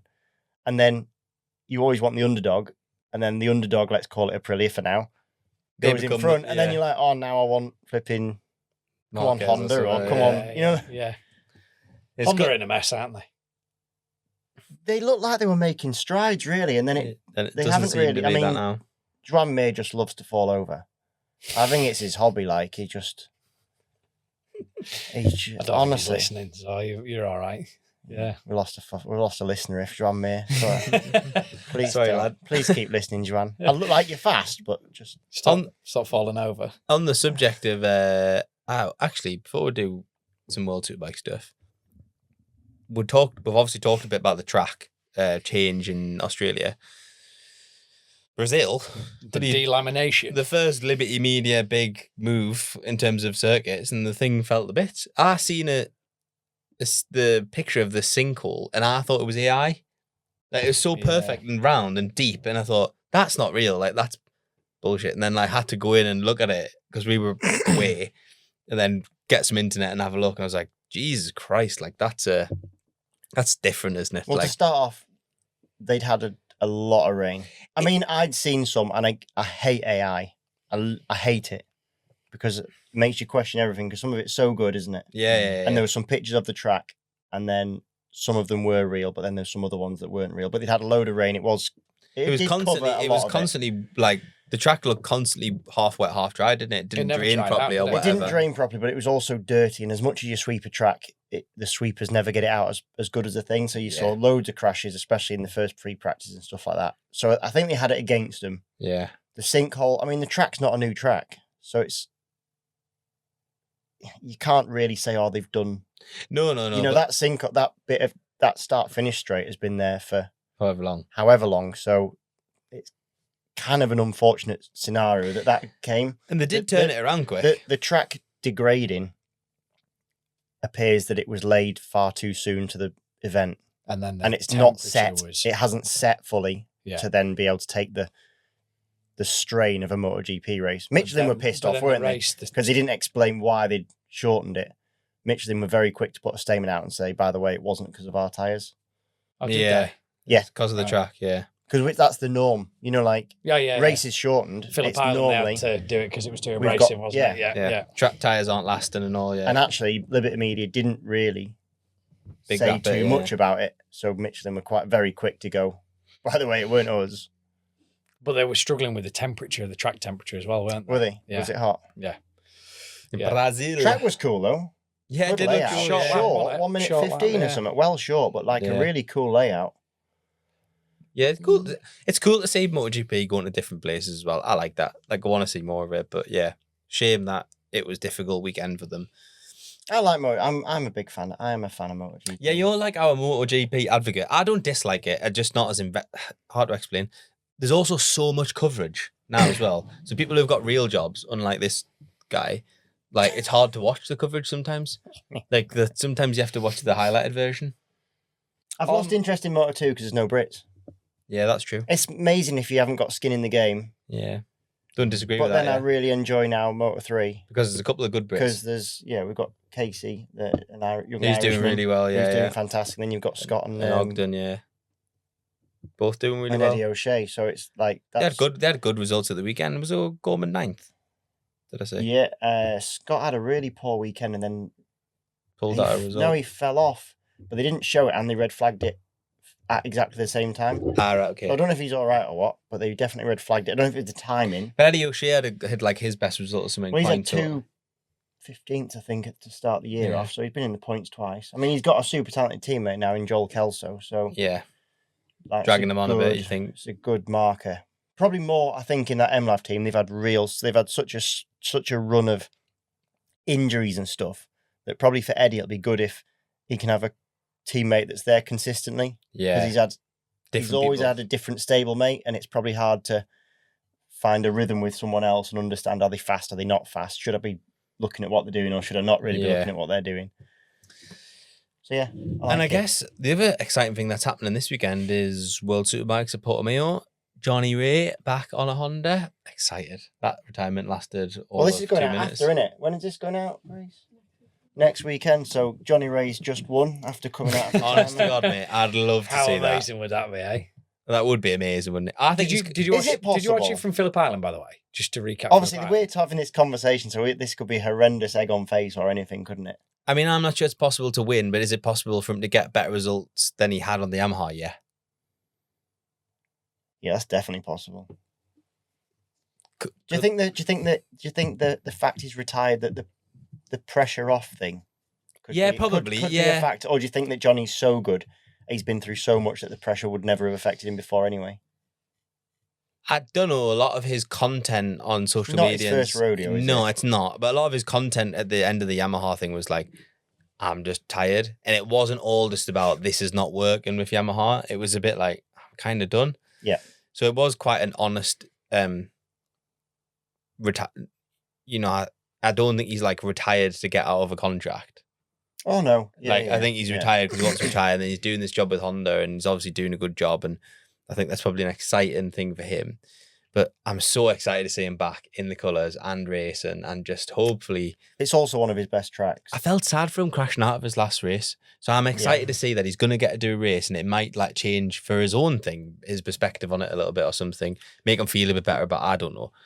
Do we think that it could be the end of his retirement?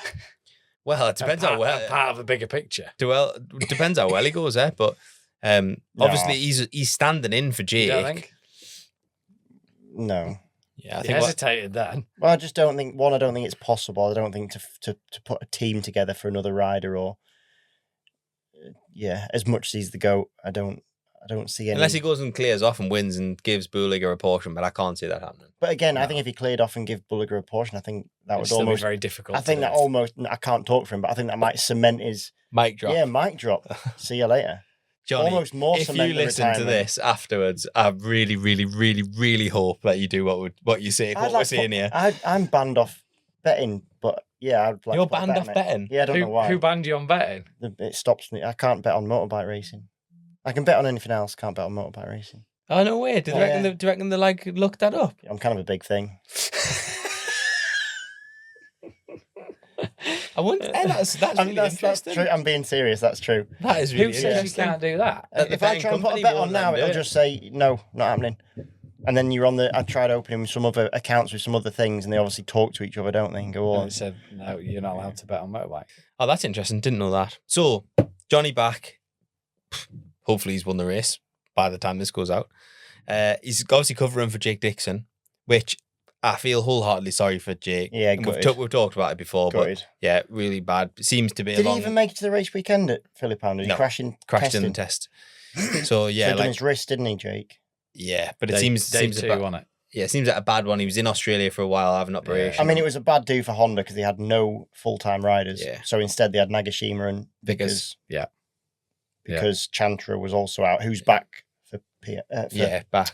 for But I Portimao. don't to respect to Ryan and Tetsuya yeah, Nagashima. they did I think they did a great job, like, but it's obviously not where Honda needs to be. They need to be there with their full-time riders and stuff. So Wow. Listen, yeah. just making a point there. I've been training. it's not what he said to me when I walked in. He's like, "You put some weight on, lad." Is that obvious? That's who told me how shit I was at turn one at Andalusia. I thought, I'm going to get him, you fat bastard. Did we? You slow old. Did you watch World Superbikes from Phillip Island? Yeah, do you know what? I'm kind of the opposite of you. I'm less interested Oh, yeah. in them. Is that because it's a bit samey for you? It's a bit like work. No, I think it's because I was that sure that Bulliger was going to do what Bulliger does. Yeah. What was quite interesting, actually, there was some Baldassari, I didn't really see him doing anything, and I was like, whoa. And then actually, like, Garrett Gerloff for me was the one. Gerloff was really Like, good. What are you doing? Oh, man, how bad's that? I've forgotten his name. Yari Montella was Montella, fantastic. Yeah. Yeah. Both So- the motors strong as well. Yeah, both motors were strong, but with the Kawasaki engine and the Phillip Island, they've always, for some reason, gone hand in hand. Well, Alex has always gone hand He's in hand with always it. fantastic, Yeah, Alex. he is. Although, actually, he probably had not his finest weekend in terms of a Phillip Island weekend. Yeah. Nobody's was strong at the test of Portimao, wasn't he? Faster than Yeah, Bulliger. they didn't do much running, though, did they? I think they got about 15 laps. Not But yes, sure. But a top Name at time the is a top. top time. yeah, exactly. Regardless. Name at the top of the time Speaking sheet. of the test, that Tommy Bridewell World Superbikes Oh, yeah. Yeah. has now been announced. Yeah. Sorry, everyone's reaction there was a bit like, oh shit, I wasn't going to say something. Superbike Advocates team, So yeah, the Superbike Advocates team have confirmed that they are going to go World Superbike Superbikes only. rather than British Superbikes. Which odd that they weren't at the Australian round, but I suppose there's a lot of logistics and stuff to go into that. But Well, it's odd because they're essentially an Australian team. yeah, that's what I mean. So like, Run out of Britain, I guess. But Yeah. yeah. so like, yeah, shame for them for that. But yeah, I mean, Tommy Bridewell been doing a bit of testing for the factory Ducati team as well, hasn't he? He rode the Aruba bike at Portimao, didn't he? Mhm. Yeah, I think he's done a couple of jobs for them by the looks of it. And I mean, their bikes look the Superbike Advocates bikes look like the real deal. They look like the real thing. I mean, them Ducatis in general seem to just be a bit of a weapon in World Superbike. I mean, Taz had a good run. And Taz. I meant P4, we forgot to mention that actually. Yeah, Taz P4. P4 legend. like his best World Superbike result to date, because could always get better. Well done, Taz, by the way, that's mega. Yeah. But yeah, them Ducatis. I saw a picture when the Aruba bikes got released. I'm not into looking at bikes. I'm not a big bike fan, shall we say? He's not a But- fan of anything or anyone. I don't like people. I don't like people, talking bikes, yeah. bikes. And yet I'm here with people talking bikes. Worst day of my life. Under duress. We've actually got him attached to one of the table legs. Get me out! I don't want to be here. What's that thing they have on the? I think it's ask for Maria at the bar. Yeah. We shouldn't joke about that. That's serious, but we need to. Because Joe likes touching. Don't you, Joe? Where have I gone with that? I've kept my hands firmly inside. You're not a fan of a lot of life, I know, but sorry. especially bikes. Right, no. As in, when I look at stuff, I can't admire a bike and be like, oh, wow, that's lovely. But the Ducati. The That's what we're Ducati talking looked absolutely And like a. it's a GP bike. I know isn't it's it? a race bike, but it looked like a GP bike. A GP bike that doesn't have That's- silly things on it. That's how a GP bike should look. It should be a production bike on steroids so that it's relatable, in my opinion. Mm-hmm. and my opinion's worth nothing. But that's what you've said there. But yeah, it's beautiful. It's Yeah. absolutely. But you can see the attention to detail on it. Yeah. And it all makes sense why. But in a way, that also is almost sad because the whole real concept of Superbikes is you can go and buy it from a showroom. You can't be buying any of that from a showroom, can And you? you can't because just drip. It's absolutely dripping Yeah. in Exotica. I think it's on the Tommy situation. I think it's a mega opportunity for him. I'm happy for him. I don't think it's going to be easy, but I think he would have been mad. Anybody in his position is going to have done the same thing, aren't they? Yeah, why not? So he's ticked the champion box. He's of course you're going to take an opportunity like that. Yeah. Why not? Yeah.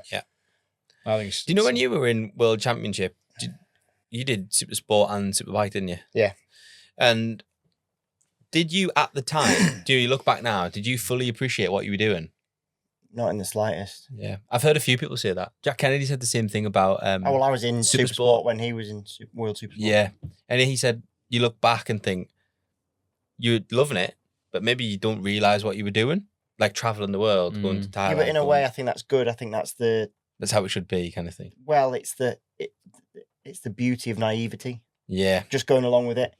If you spent your whole time just admiring what you're getting up to. Yeah, being grateful for it type of thing. I'm so grateful every day. Yeah. A bit boring, wouldn't it? You just crack on, and it was fantastic. Obviously, but then again, you look back and go, wow, that was amazing. Yeah. But that's nice. You've got the memory. Yeah, exactly. You wouldn't be able to, if you lived your life, I'm so grateful for everything, you wouldn't be able to look back and go, that was amazing. Would you? No, you wouldn't. Because you would have done that. So bit. grateful for that cup of tea you just had. I'm just so grateful. Yeah. I mean, had to ask for my cup. I didn't. I was offered, but it's because I was here on time. So yeah, for Brad, listen, it's going to be hard because the big takeaway that I saw from the World Superbike at Phillip Island is actually the grid has become very MotoGP-esque in terms of there's no real bad bikes, there's no real bad teams, there's definitely no bad riders. But there's some really good ones.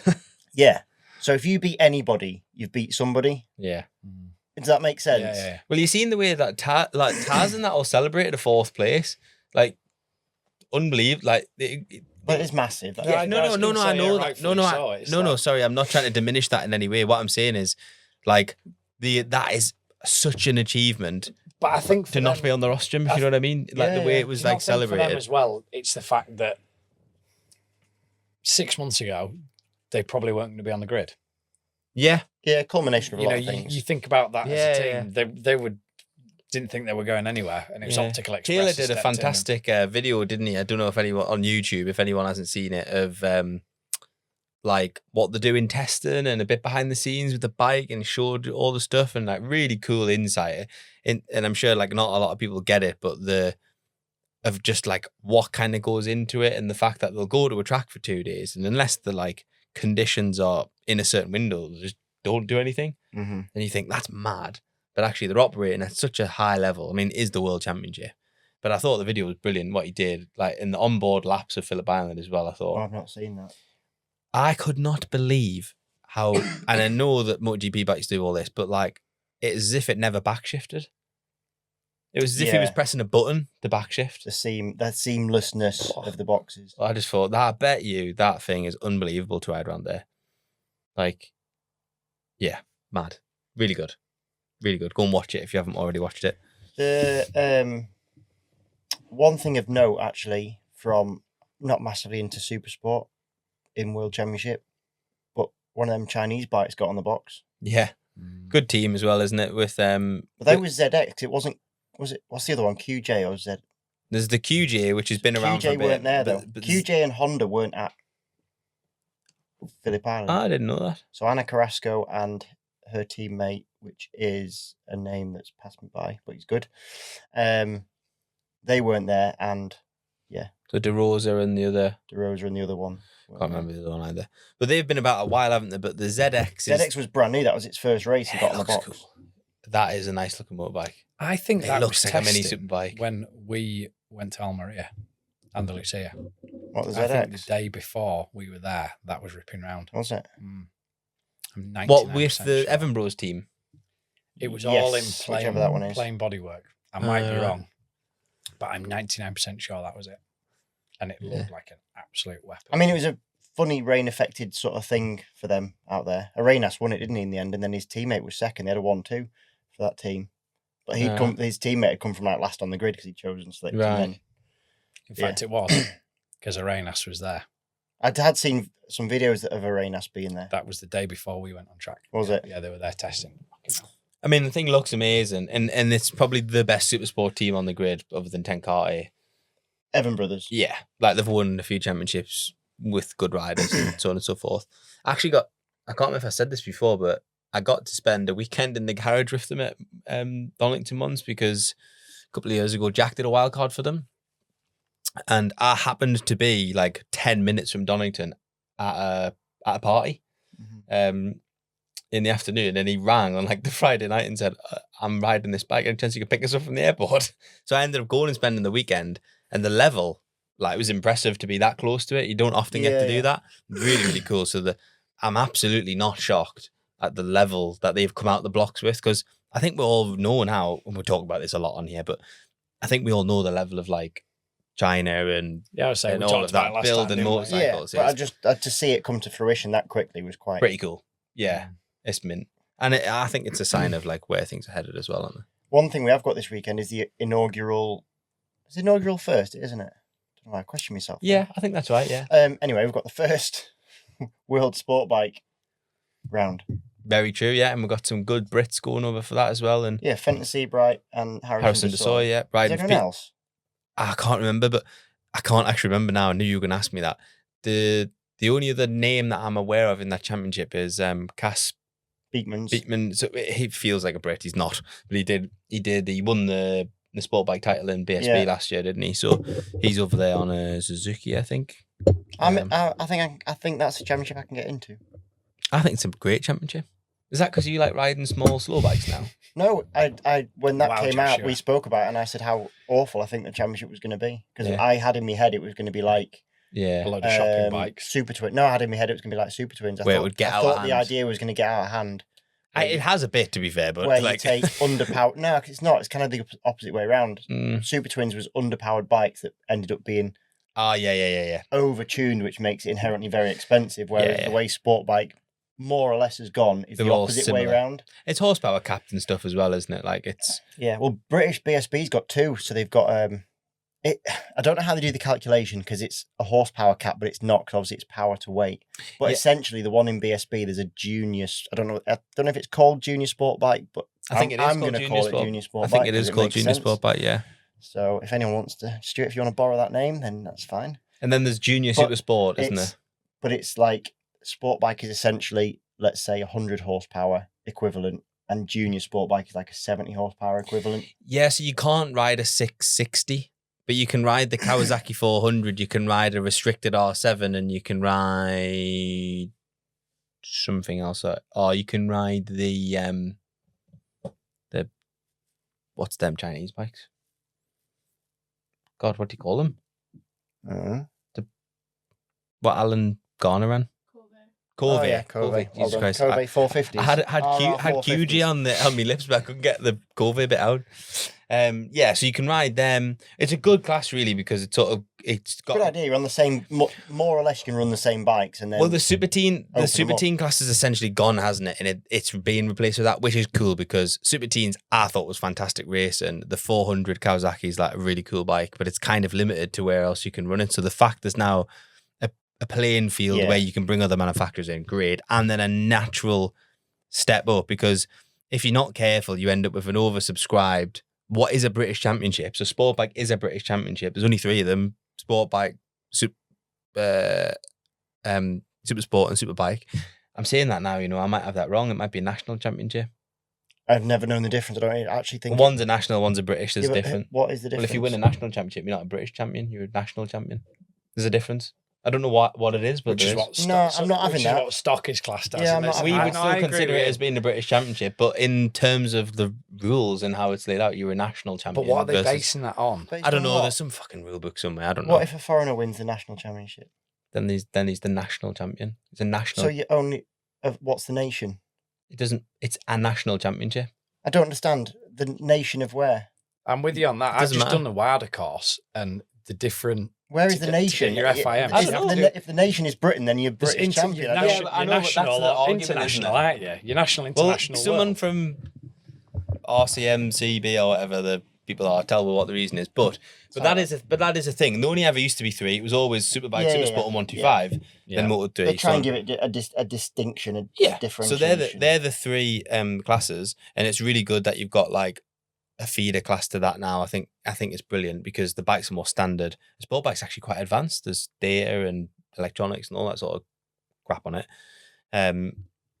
But that it's actually funny enough. I was talking to Wilf, my ex-boss at Motorapido, and he was saying for the sport bike job, it's good because not only does it get the riders used to doing it, it brings the teams up So they can step into scratch Supersport to and stuff. understand how to use data, how to start to work with electronics and that sort of thing. Mhm. Because some of the lower classes, I don't mean that derogatory, but some of the lesser classes, whatever, however you want to word it, Yeah. they're so limited that actually the teams can't understand, and then the step is so big. If they ever decide to move into the next step up, it's a big that jump. data because they've side never of it is used just a another laptop level. or- Well, we've had a really good chat about that. So like there was talk at one point that you were going to be able to run a CBR 600, which you'll see this weekend actually in World Championship because it's allowed there but not here. So you could run a CBR 600 in sport bike, but it'd be restricted in some way, shape, or form, which would have been a weapon. Would have been such a good bike. Mm. I kind of understand the logic of why that's not allowed in Britain. They don't want it because they say that's not what them bikes are. Fine, I get that because CBR 600 is a good bike, but they're allowing it in World Championship. So we talked about doing it. We hung on for a decision before we agreed to go on the F900 route again. And actually, we thought it would have been fantastic for us because we wouldn't have to worry about engines and so on and so forth. But we actually don't. It would have been such a shift for us to like have electronics. You'd have had to learn everything to do with electronics at that point. Well, no disrespect to any of the lads in the team. They're all fantastic mechanics and all very intelligent. And I'm pretty sure with some learning of how the system works, they would have Time, done it. though. But It's it would have time. been most likely probably me who would have had to initially learn it Mhm. to understand it so we know how it works. That's a big step. So It's yeah, I that think big it's good. thing. I So do think it's good for that, yeah. But that reality doesn't get talked about a lot. It's kind of what the pathway class was meant to do and seems to have not quite worked out that way, has it? But Go on. yeah. You took a deep breath as if you're going to say something. No, just the next thing. Sorry, we've been waffling quite a lot about a few different things. Should we have some questions from the Can I just say that we all send Davey Todd as well? Daytona? Get well soon, mate, because bit rough. I think he's just got home. But yeah, after Daytona, I mean, the boys had a nightmare out there, didn't they? He had 2 Massive monster crashes, yeah. And then Davey ended up in the wall, basically head first. Yeah. And He he's snapped his femur and his tibia. But on broke opposite his- legs. Yeah, and then It broke was obviously his bad for him foot. to have been in hospital for as long as he was. yeah. I mean, Yeah. opposite legs. I think. I've spoke to him a little bit, but I've only sort of, there's not been a huge amount of details, but he seems all right. But it's a tall order for the TT. I think he'll be on the grid. I would say he's certainly trying. He's very I'd hardest. say he'd be on the grid. I think he'll be on the really grid. I have think too he'll much be doubt there. about that, Yeah, actually. it's well, yeah, bad on that though, and it's unfortunate pre-season, sort of before the season gets going, to be in that position. I mean, how many times have we seen that? It's like a difficult thing, isn't it? Daytona looks amazing, but there's always some sort of incident, which is a shame, isn't it? I think Davies' one was a result of a crash where he'd been taken out, wasn't it? And then Correct. something wasn't quite right, and then It was a mechanical that caused mechanical. it. Yeah, and actually, I think Hickey's second one Was was a mechanical was as a well, 'cause the It mechanical. was rush- cool the the rush- the rear wheel, wasn't it? Yeah, Took the the high front. side. You can see that he's got one. They're both actually. You can find them both, but he took the front fast. Man, that was took fast. the front. Funny, actually, I was talking to Richard Cooper at Andalusia and asked if he'd gone out because I wasn't sure, and he hadn't. He said, but he was glad he hadn't because there was a new control tire, and it looked like it was super rock solid, Yeah. which probably caused a few of these. Especially Hickey, you'd think he'd generate some heat because he's one of the bigger riders, and Yeah. the way it folded was like he was on On glass. ice, Yeah. just absolutely just took the front at full tilt. So yeah, they both had a difficult time, but the biggest takeaway I think from the Daytona 200 was Kaylee Yakov getting on the podium. Yeah, pretty cool. That. How old is she? 18 or something? First female in history to get on the podium at Daytona. She's second, wasn't she? Third. She's I third? think that's the first time we've seen at like international level a female podium. Apart from Anna Carrasco winning the Oh, World fuck, Championship. I totally forgot about that. Sorry. Total apologies about that. I forgot. Yes. Oh my God, Josh. Okay, I'll rephrase. First time we've seen it at anything above small Yeah, bike level. Yeah, I was going to say on a But- big bike. Yeah, but no, sorry, you can't take that away from Anna Carrasco. She did No. win a world championship. Well, we'll see how she goes because she's doing World Supersport this year. Anna. Yeah, she did it last year as well, didn't Yeah, she? no. But as in, she might have a bit more chance because she's learning a bit more. Yeah, Yeah. sure. Yeah. But no, very cool to see, especially at an event like Daytona. It's pretty cool. It is. But she's, the reason I find her interesting is because I'd seen her on another interview. I don't know which interview it was or whatever, but she was saying how she doesn't, I don't want to put words into her mouth, but it's more or less she doesn't agree with the Women's World Championship, which is also having its first round This this week, yeah. weekend. And her take on it was... Her take on it was that she wants to go and race with everyone, which I kind of agree with both sides in a way. I can't agree and disagree with either argument. To be fair, I think it's great to be able to find who is the best female and who is the best male and who is the best overall. It's a shame that they couldn't do both. If that makes sense. The reason I think the reason they can't do both is the reason the Women's World Championship exists. So, right, are you a better motorbike racer than this woman because you're a man? I'm sure there's some physical attributes that might help that, but in theory, there's essentially nothing stopping you. Is it much harder for a woman? Yes, because it's a male-dominated sport, and does that make it harder or easier? No, there's a mix, isn't there? If you wanted to have to achieve what you want, where you'd have the best women and the best men, you'd need a hell of a lot more women. And the Women's World Championship for me exists to encourage women. It's like I agree with that. You've got to start. It's no different to like engineering, for example, right? Years and years ago, it was hugely male dominated. And I'm sure it probably still is, but actually you target the problem by trying to get more women into the industry. Same with this sport. I think it is a male dominated sport. It's fantastic to see more women getting involved.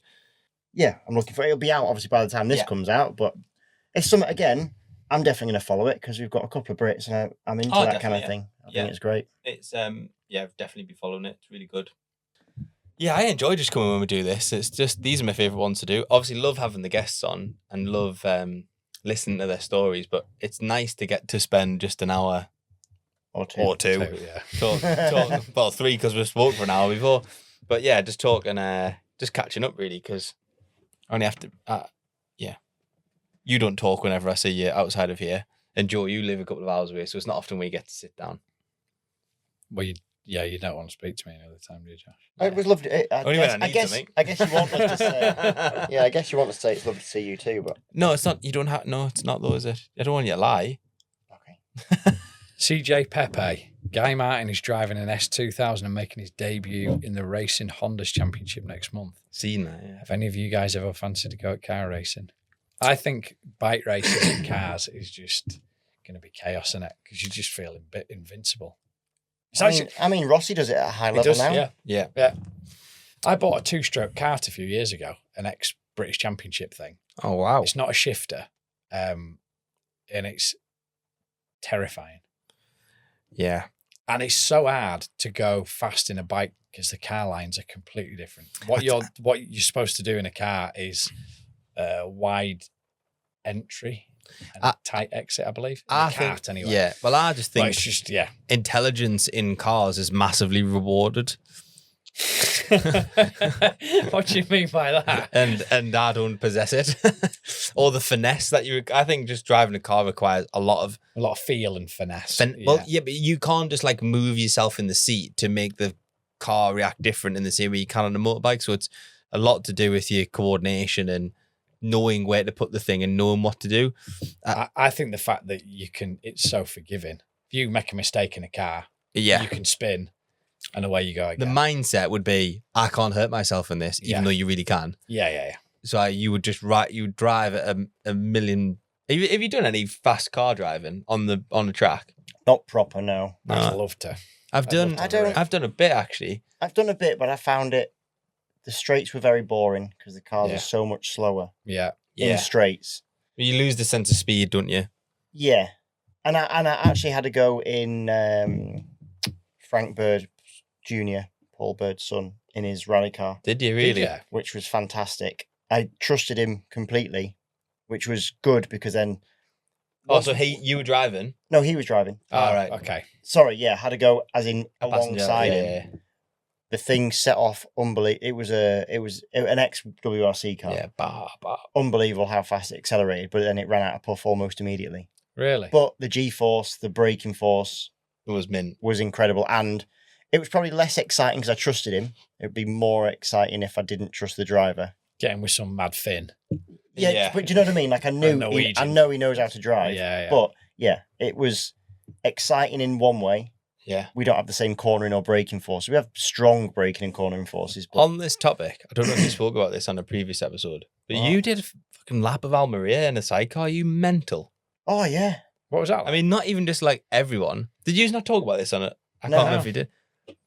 I forgot about that. In Spain, in Almeria, at the thing, and he gets in with bloody Birchall to go for a lap. I thought just the TT winning world champion. Yeah, I was going to say you've not started with the. Was he kind to you? Yeah, well, like Dewan, his son was my mechanic anyway, so I know the Birchalls quite well, and it came about just because he was testing his sidecar. He'd rented out the lunchtime session and maybe an after session on his own, because obviously it must be really hard to get track time on a sidecar. I never even thought about that, actually. I just assumed he were at the same track day, but of course he wouldn't have been. On the same track day. But he just had to do different. He has to do his own session. And then Lee had gone chatting to him, Lee Johnson, and he did a bit of vlogging with him and stuff. And then, Ben had said, can have a go on that. But it was one of them flippant remarks that I didn't think was a real one. So then they did their stint. I think he had a new passenger or something, whatever. Anyway, they did their 15 or 16 lap stint, which was quite impressive. We were watching, then watched him pull in, and he just shouted to Lee, really, like, "Where's Ido?" And I was stood there, as I am now, basically, in me trackies and me top. I didn't think anything of it. And then I sort of said, there's only 8 minutes, because his hour was going to finish. So there's only 8 minutes left. I had no kit on. And literally, as I said, there's only 8 minutes left. The thought process went through my head of, why would you pass up an opportunity to ride with a world champion? Like, the most stupid thing to pass up. You're never going to get the opportunity. Nobody gets those opportunities, like chance of a lifetime. So I literally pegged it back. Couldn't have got my kit on faster, but because I hadn't sort of prepped and sort of got ready for it,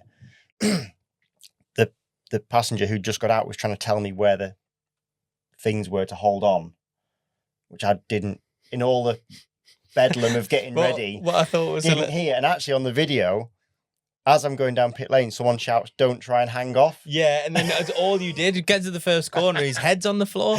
I was laughing my head off watching it. It was actually, Anna watched it with us as well. She was like, "Is that Christian?" But I got an outlap and an inlap basically, because it was literally like we only just got out. But I was gutted because I really wanted to do a good job for him, and I could hang off to the right because that was. You're hanging over the back of the chair. You're hanging over the chair, so you're kind of like leaning over something. It's quite not easy. I'm sure you can do it far better than what I was doing. But no one wanted to hang off. But I mean, it's an easier way to do it. Actually, there was another foothold that I didn't realise to get you even further. But I only knew round the side of him. I only knew the one that I was holding on to, and then I knew there was a grab handle over the other side. So that was literally the only position I could get into. But that's going to the right doesn't really help the driver loads because they've got a third wheel to lean on that way anyway. So as much as your body weight helps a little bit. Actually, it's the other way that helps it. It's the other way that really makes a big difference. So left-handers, we were basically going round at like what felt like 20 mile an hour because I could feel me lifting up, which obviously he was managing. He went to tip into the first left-hander and he had to like open the line. You can feel it straight away. But I didn't have enough. That must be scary as a driver going, I've got no Well, it must be worse for him because he has got, and he just literally come off a 15-lap race run, shall we say, and then gone out with me, who's then sat like a potato. Did you fancy having a do sticking your ass out? I really wanted to, but I couldn't in the time scale between corners look to find. Yeah, they naturally just the other grab, yeah. and I thought I don't want to fall off the back of it. I don't care if I fall off the back of it. I didn't want to like me fall off and it flips him out or something. Yeah. Because I was gutted because I wanted to do a good job for him in a really weird way, and a bit like the Frank Bird thing, because I trusted him implicitly. I had no stress whatsoever of actually the side that I could get off, like being quite not aggressive with it, but like going to go and do it, knowing that he's not going to do a rash move. I know he's not going to try and. It was scary, but he's not going to try and scare me. He's a world champion, like he knows absolutely what he's doing. And I was just a bit gutted that I couldn't hang off the other side, so I got an outlap and in-lap, but it was absolutely fantastic experience, really cool. But again, a bit like driving a car, the G-forces and stuff, right-handers anyway, were cool. The sensation of speed was a lot because you're so low. And you're not in control either. You're not in control, which didn't really phase me because it was him. If I'd gone on with some club racing sidecar guy, believe me, my pants would have been full of shite, right? But they weren't, because I know how good he is. But the other thing is the noise as well, because your head as the passenger is basically tucked in next to the engine, so the thing's screaming away within. I've heard that feedback before. Next to your head, it's literally there. It's just within. There's a bit of fiberglass and then a screaming engine next to you. So yeah, really, really cool experience. Mad. Really, You're mental, really there's good. no way. I actually got a message from one of my sponsors at Ian Bell's Motorcycles, Carl, who they were into the sidecar. yeah, they're obviously massively. Yeah. They had I've chatted to Carl loads about sidecars and stuff. He's got some hand, I don't know if you'd call it injury. He's got like something wrong where he can't grip on properly anymore, so he can't really do a lot anymore. And he's been trying to get it worked on. And he said, and he'd mentioned to me about would you doing a lap in a sidecar, and I was like, no chance. And then the next day, that video of you came out doing a lap, and he's like, Christian's not scared, and I was like, yeah, he's stupid or something. Would you not do it? I'd love to have a go. If I was driving it, No, I'd love to have a go. It was as a passenger, fantastic. I've no done chance. it. I think I prefer as a passenger as well. I think to drive it, You'd be stressed. I'd be stressed because Well, when you are I responsible for had everything well then, when I aren't had you? no, but I think actually I realised how much responsibility is on the passenger. If that passenger makes a mistake and does fall out of the chair, the thing's flipping. If they're Yeah. at pace, not at the pace we were going, but like Yeah. even probably at the pace we were going, if I'd fallen off on the left hand side, Well, Ben probably would have been. do you think? upside. Yeah, because The big weight counterbalance, it's isn't mad how much. Well, the things are flat, so it doesn't take much turning force to make it want it? to tip. Yeah. I've done it on a grass bike before, which had a. I want to say it had an R1 engine in it, but it might not have done. And speedway basically in a field, but sidecar passenger, and I've done that. No chance. But they are terrifying. underpowered because the 600 600s, yeah. with two. I mean, like I said before about how the Yamaha R6 I was on felt asthmatic. That's with one bloke and skinny tires This Yeah. is and not a big This chassis. is carrying If you think that's two carrying men two and fellas a chassis and a all that chassis, bodywork. and well, just think of the coefficient of friction of them tires is Yeah. enormous. But they're just it's like 20 times the amount yeah. of contact patch. But they sound amazing though, don't they? Oh, because if you think so, that they were out on their own just for an hour, the thing was just singing. Like they sing, don't they? But that's because they're always. And you can tell the difference because they're spinning all the time, aren't they? That the noise is different to listening to a F1s 600. even just spin the brains out even more, don't they? Yeah. But actually, I don't think it's all spin. I think some of it is the clutch slipping. Oh, Actually, really? as he was coming onto the back straight, I think. But they use some of the it clutch, was- do they? Listen, I'm not a big sidecar guy. I've done So you lap don't and a know. half, but it felt to me. But it felt to me as if it was more slip to get it Yeah. to. I think Like they get you do it, yeah. like you used to do a 2-stroke 125 out of a corner to get it to keep Yeah. going. rather We should than maybe bogging. do see if we could try and do that again, or do a bit of an in-depth look into one. I'd love to do a proper walk around because Have you ever had any of them on any sidecar? we've had a Like few John- sidecar people. John Yeah, Alden. Oh, of came course on, you have. didn't Yeah, I remember that. But- Wasn't that long ago, John Oldham. yeah, but I think they get a bit of a. I don't want to sound like doing a disservice to them because I don't know nothing about them. But some of them look like they've come out of someone's shed. They're not. The engineering that goes into them is unbelievable. But I think it's really hard to. It's obviously covered up, right? But when you see them with the covers off, you're like, there's it's some work very in that. different. It's Yeah. very different. I'd love to do a proper walk around video of it and stuff. Christian's gonna get a video out now, is he not? No, I'm looking at Patreon questions. Yeah. Actually got a really good one from Ty, who says, what do we think of Joe's new Barnet? next. So Joe's think just he blocked looks Ty's smart. phone number on the way. I haven't. I think he looks Ty's smart, Ty's coming to be my helper at Le Mans. Is he going with you? Ty's my Class. right hand man. Samantha has asked if any of us are planning to attend Oliver's Mount for the Bob Smith Spring Cup. I mean, I'm not, but I've seen that it's getting a bit more traction again, which is good to see Oliver's Mount starting to look. Is the trailer going? Coops, yeah, we're not touched too much on Is road trailer racing because there's actually not a lot of road racing stuff going on right now. But I guess some news is Hutchie's running his own team.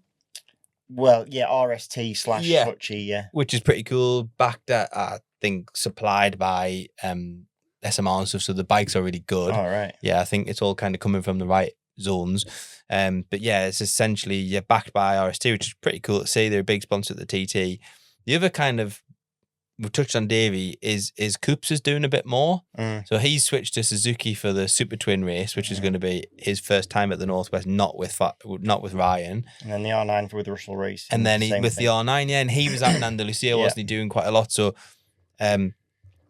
the effort of R9 in BSB is a pretty factory effort from what I can see. Yeah. There's a lot of effort. There's probably more effort in that than the Superbike in terms of support from Yamaha, I think, from what I've been told.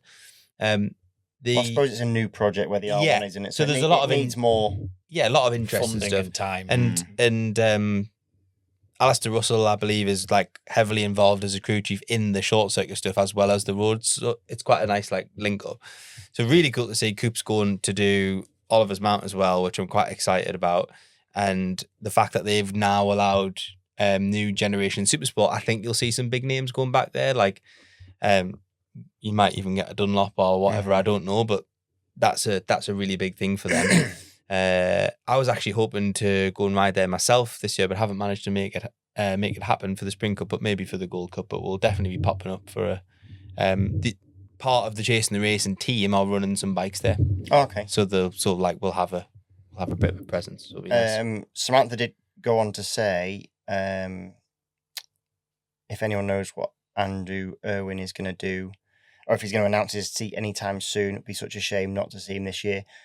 I think his ride has been kept so well under wraps. I think it would be a shame actually for us to say anything. Yeah. If I'm honest with you, but I'm pretty sure that he's going to be on the grid. So agreed. Yeah. So yeah, I'm almost certain I know what's going on, but actually it's been kept that well under wraps. Then I think it would be a real shame to leak it, really, or even what we know as a teaser. Yeah. So I think you'll know pretty soon. And it seems like he's on the grid. It would be a shame not to have him, but it looks like he is racing. Yeah, good question from Sam Gunter saying, interesting talking point around the last of the fire-breathing 500 GP bikes were 2 seconds slower than what Buliger did in Supersport from a couple of years back. Have BSB times changed much over the last couple of decades? And if so, is it bikes or the tyres that are making the difference? So I guess to unpick the sort of latter part of that question, I think the BSB times absolutely have changed. They've absolutely got quicker. Not in the last 10 years, not as much as you would say. You would think the last 10 years have stayed reasonably. But they've got stagnant. They have improved. So they always get quicker pretty much every year. There's always an improvement. But not a load, but you've seen now Supersport is running at certain tracks. Let's say similar to what they were 15 years ago. Yeah. Sort of thing. But Supersport now is 900cc. Yeah. Yeah, but they're not though, because they are. Yeah, they are. But they're only like essentially 150 horsepower motorcycle still. Whereas like an all singing, all dancing Supersport bike was still 145. Yeah, but it's the grunt that comes with it. Yeah, and I get the characteristics are different, and I get they come off the corners so as fast. Well, to be fair, I rode with actually one of my first runs out. I went behind Harry Truelove on one of them, and then Ben Curry said he was behind me for one of them, and he said I couldn't believe how long it took me to catch Harry up down the back straight on my R1. And Ben said, you didn't really have much on me until we hit fourth gear, in which case I then absolutely the big bikes go ballistic and then things run out of puff. But yeah, there's a certain point where you can't use the power. Yeah, exactly. Yeah. Up until halfway through third gear, they've got exactly the same go because you can't use more. Yeah. It's a very. I've got more in my hand, for Yeah. example, but You can't use it. You can't can't use put it it. on the floor. Yeah. Yeah. But it's a different concept entirely, isn't it? And I get that Supersport is a different concept, but it won't be long anyway. to answer the smaller bikes. yeah, I'm doing the finger thing for our Yeah. listeners, audio listeners. the question. They'll soon be the big bikes. The initial part of the question about 500s being, I'm like not shocked at that, and that's not to say that I'm more shocked when you see them stats and it's more like Moto3 compared to what you've seen even Rossi doing, and you're like, there's only like 2 or 3 seconds difference, and you're like, what? Yeah, well, I think when you look at the jump in technology from like 500s, which would have been what's 20, it's 2 decades. That's a lot of technology. Another question that was stealing from another podcast was John McGuinness talked about riding Halewood's bike, or someone that owned Halewood's bike, and he was like shocked at basically how shit it was, but it probably didn't feel shit at the time.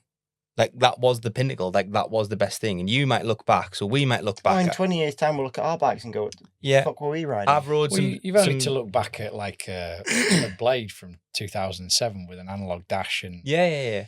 But I've rode some bikes from like the 90s, late 90s Superbikes, right? And honestly, my dad and his mates or whatever, they would be like gushing over these bikes. And honestly, I'd have rather rode my Honda Grom. I was watching crap. World Superbikes from, But it's because we're spoiled, right? like the Bayliss and Colin Edwards, like Imola, I want to say like 98, something like that. They don't look like nice bikes to ride. You know, when you look at those Ducatis, they just don't look like.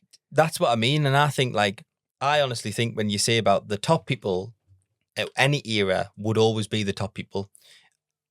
If they were around now, I still think they would be top people because you can't compare the different things. So the fact that 500 GPs, I'm not shocked. Like, look at all the technology in Supersport and stuff now. And like you say, Buliga was on a 900 Ducati. So I think tyres is massive as well. Tyres, but also track. The tracks improve. You know, the riding style, all of the stuff that goes with it. I think riding style goes hand in hand with. I don't. Yeah. I don't think riding style has changed. Well, I don't think riding style has changed because of the things, because of how you ride the bike. I agree. Whereas if you tried to, well, it wouldn't happen if you put modern riding style. If you put Pedro Acosta on Agostini's bike, he would not ride the way he rides. Agreed. Right. There was a fantastic video of a Supercross rider, Ken Roxon, and he did a throwback to a really sort of, if you're into motocross, it was Terra Firma 2 video, and it's Jeremy McGrath at Castillo Ranch, and it's just it's a 3-minute segment that's just fucking etched into my memory. It's incredible. They did a remake of that with basically an old Honda and Roxon, who's got a modern style. There's a shot of him going through the whoops, and he looked identical to how McGrath had looked 20 years ago. Yeah. And he doesn't look like that on his modern bike. I think you have to ride. I'm not sure. I'm almost certain riding style hasn't developed. It's developed because of what's gone on, but Agreed. It hasn't developed because it's got better. Yes. Does that make sense? Yes. So, but yeah, because when you look at World Superbikes from the early 2000s, they're all like upright. No one's getting their elbow down. It's very different. Yeah, I think you have to force the bike in that way. Yeah. Agree that it's to do with the technology, but I also do think we understand a lot more about certain elements of riding and certain things. Yeah. I think safety actually is one thing as well. I think there's a lot more, the fact that there's a lot more safety technology must make a difference. Allow you to go faster. Yeah, I think there's an element. I think there's an element of that 100%. We understand a lot more about it. It evolves like anything, right? Like, not being funny, 100 years ago they rode around with like leather straps on their heads, like open face. We don't have that now. It's different. I'd roll off a bit for that. Yeah. You know, it's also what you wouldn't. What? Yeah, you would. You don't know any different, Andy, but it evolves, doesn't it? So We've spoken about it before. Can you imagine if, like, I'd love to do a lap time with all your kit on or naked and see what the lap time difference is. Yeah. But it just wouldn't be the same, would it? Yeah. I mean, you're allowed knee sliders. What are you laughing at? It's got to be fair. Oh, Christ. But yes. Anyway. It's part of the workings. I think that's a cracking question. It's really interesting. Yeah. And there's obviously this like famous stat around Hizzy doing the same time as Rossi on a that Superbike time. Like that Superbike time's mad. And there's so many factors, but I'm not shocked that they get quicker. It should get quicker because everything moves on, and everything just constantly gets quicker. But there'll also be a limit of certain things on certain tracks and so on and so forth. But yeah, really good question. Question here from Marshall Osborne. Why do you think small capacity bike racing is dying / dead? With Moto3 allegedly going to 700cc twins in 2028, nowhere will be racing 125s or 250s at international level, even though the majority of greatest racers of all time have come through the small bike route.